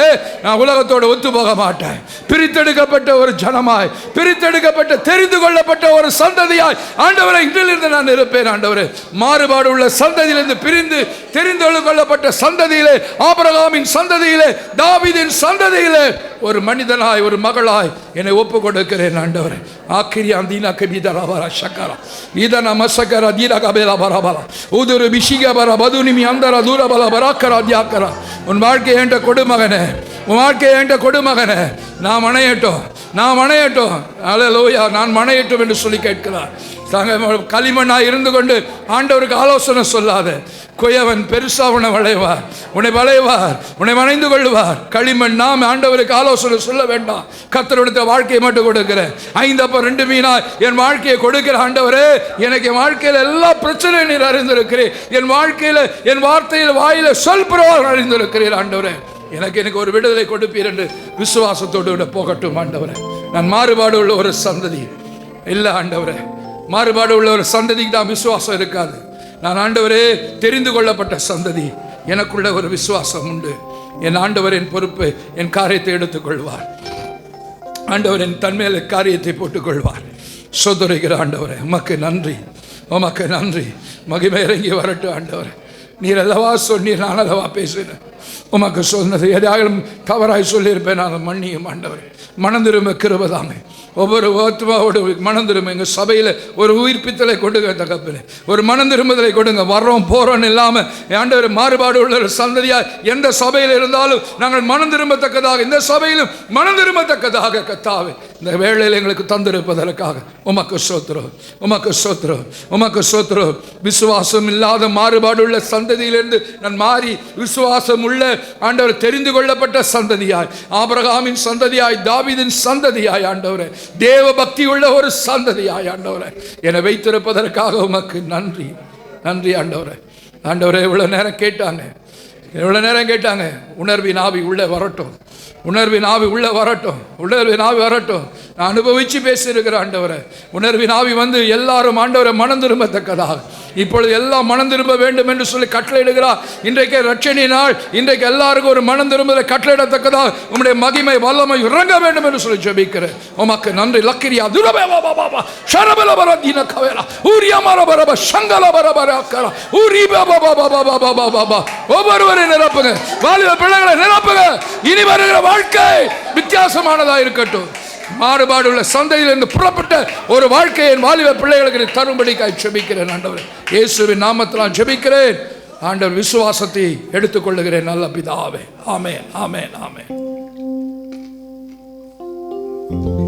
ஒரு மனதாய் செல்வோம். என் ஆத்துமாவே கர்த்தரை ஸ்தோத்திரி, என் முழுவதுமே பரிசுநாமத்தை ஸ்தோத்திரி. என் ஆத்துமாவே கர்த்தரை ஸ்தோத்திரி, கர்த்தர் செய்த சகல உபகாரம் மறவாதே. ஆமேன். கர்த்தர் உன்னை ஆசீர்வதித்து உன்னை காக்க கடவர். கர்த்தர் தம்முடைய முகத்தை உங்கள் மேல் பிரகாசம் பண்ணி உங்கள் மேல் கிருபையாயிருக்க கடவர். கர்த்தர் தம்முடைய முகத்தை உங்கள் மேல் பிரசன்னமாக்கி உங்களுக்கு சமாதானம் கட்டிடுவாராக. நம் கர்த்தராகிய இயேசு கிறிஸ்துவினுடைய கிருபையும் பிதாவாகிய தேவனுடைய அன்பும் பரிசுத்த ஆவியானுடைய அந்யோன்ய ஐக்கியமும் நம் அனைவரோடும் கூட சதாகாலம் இருப்பதாக. ஆமென். கர்த்தர் தாமே ஒவ்வொரு ஆசீர்வதிப்பாராக. Praise the Lord, praise the Lord.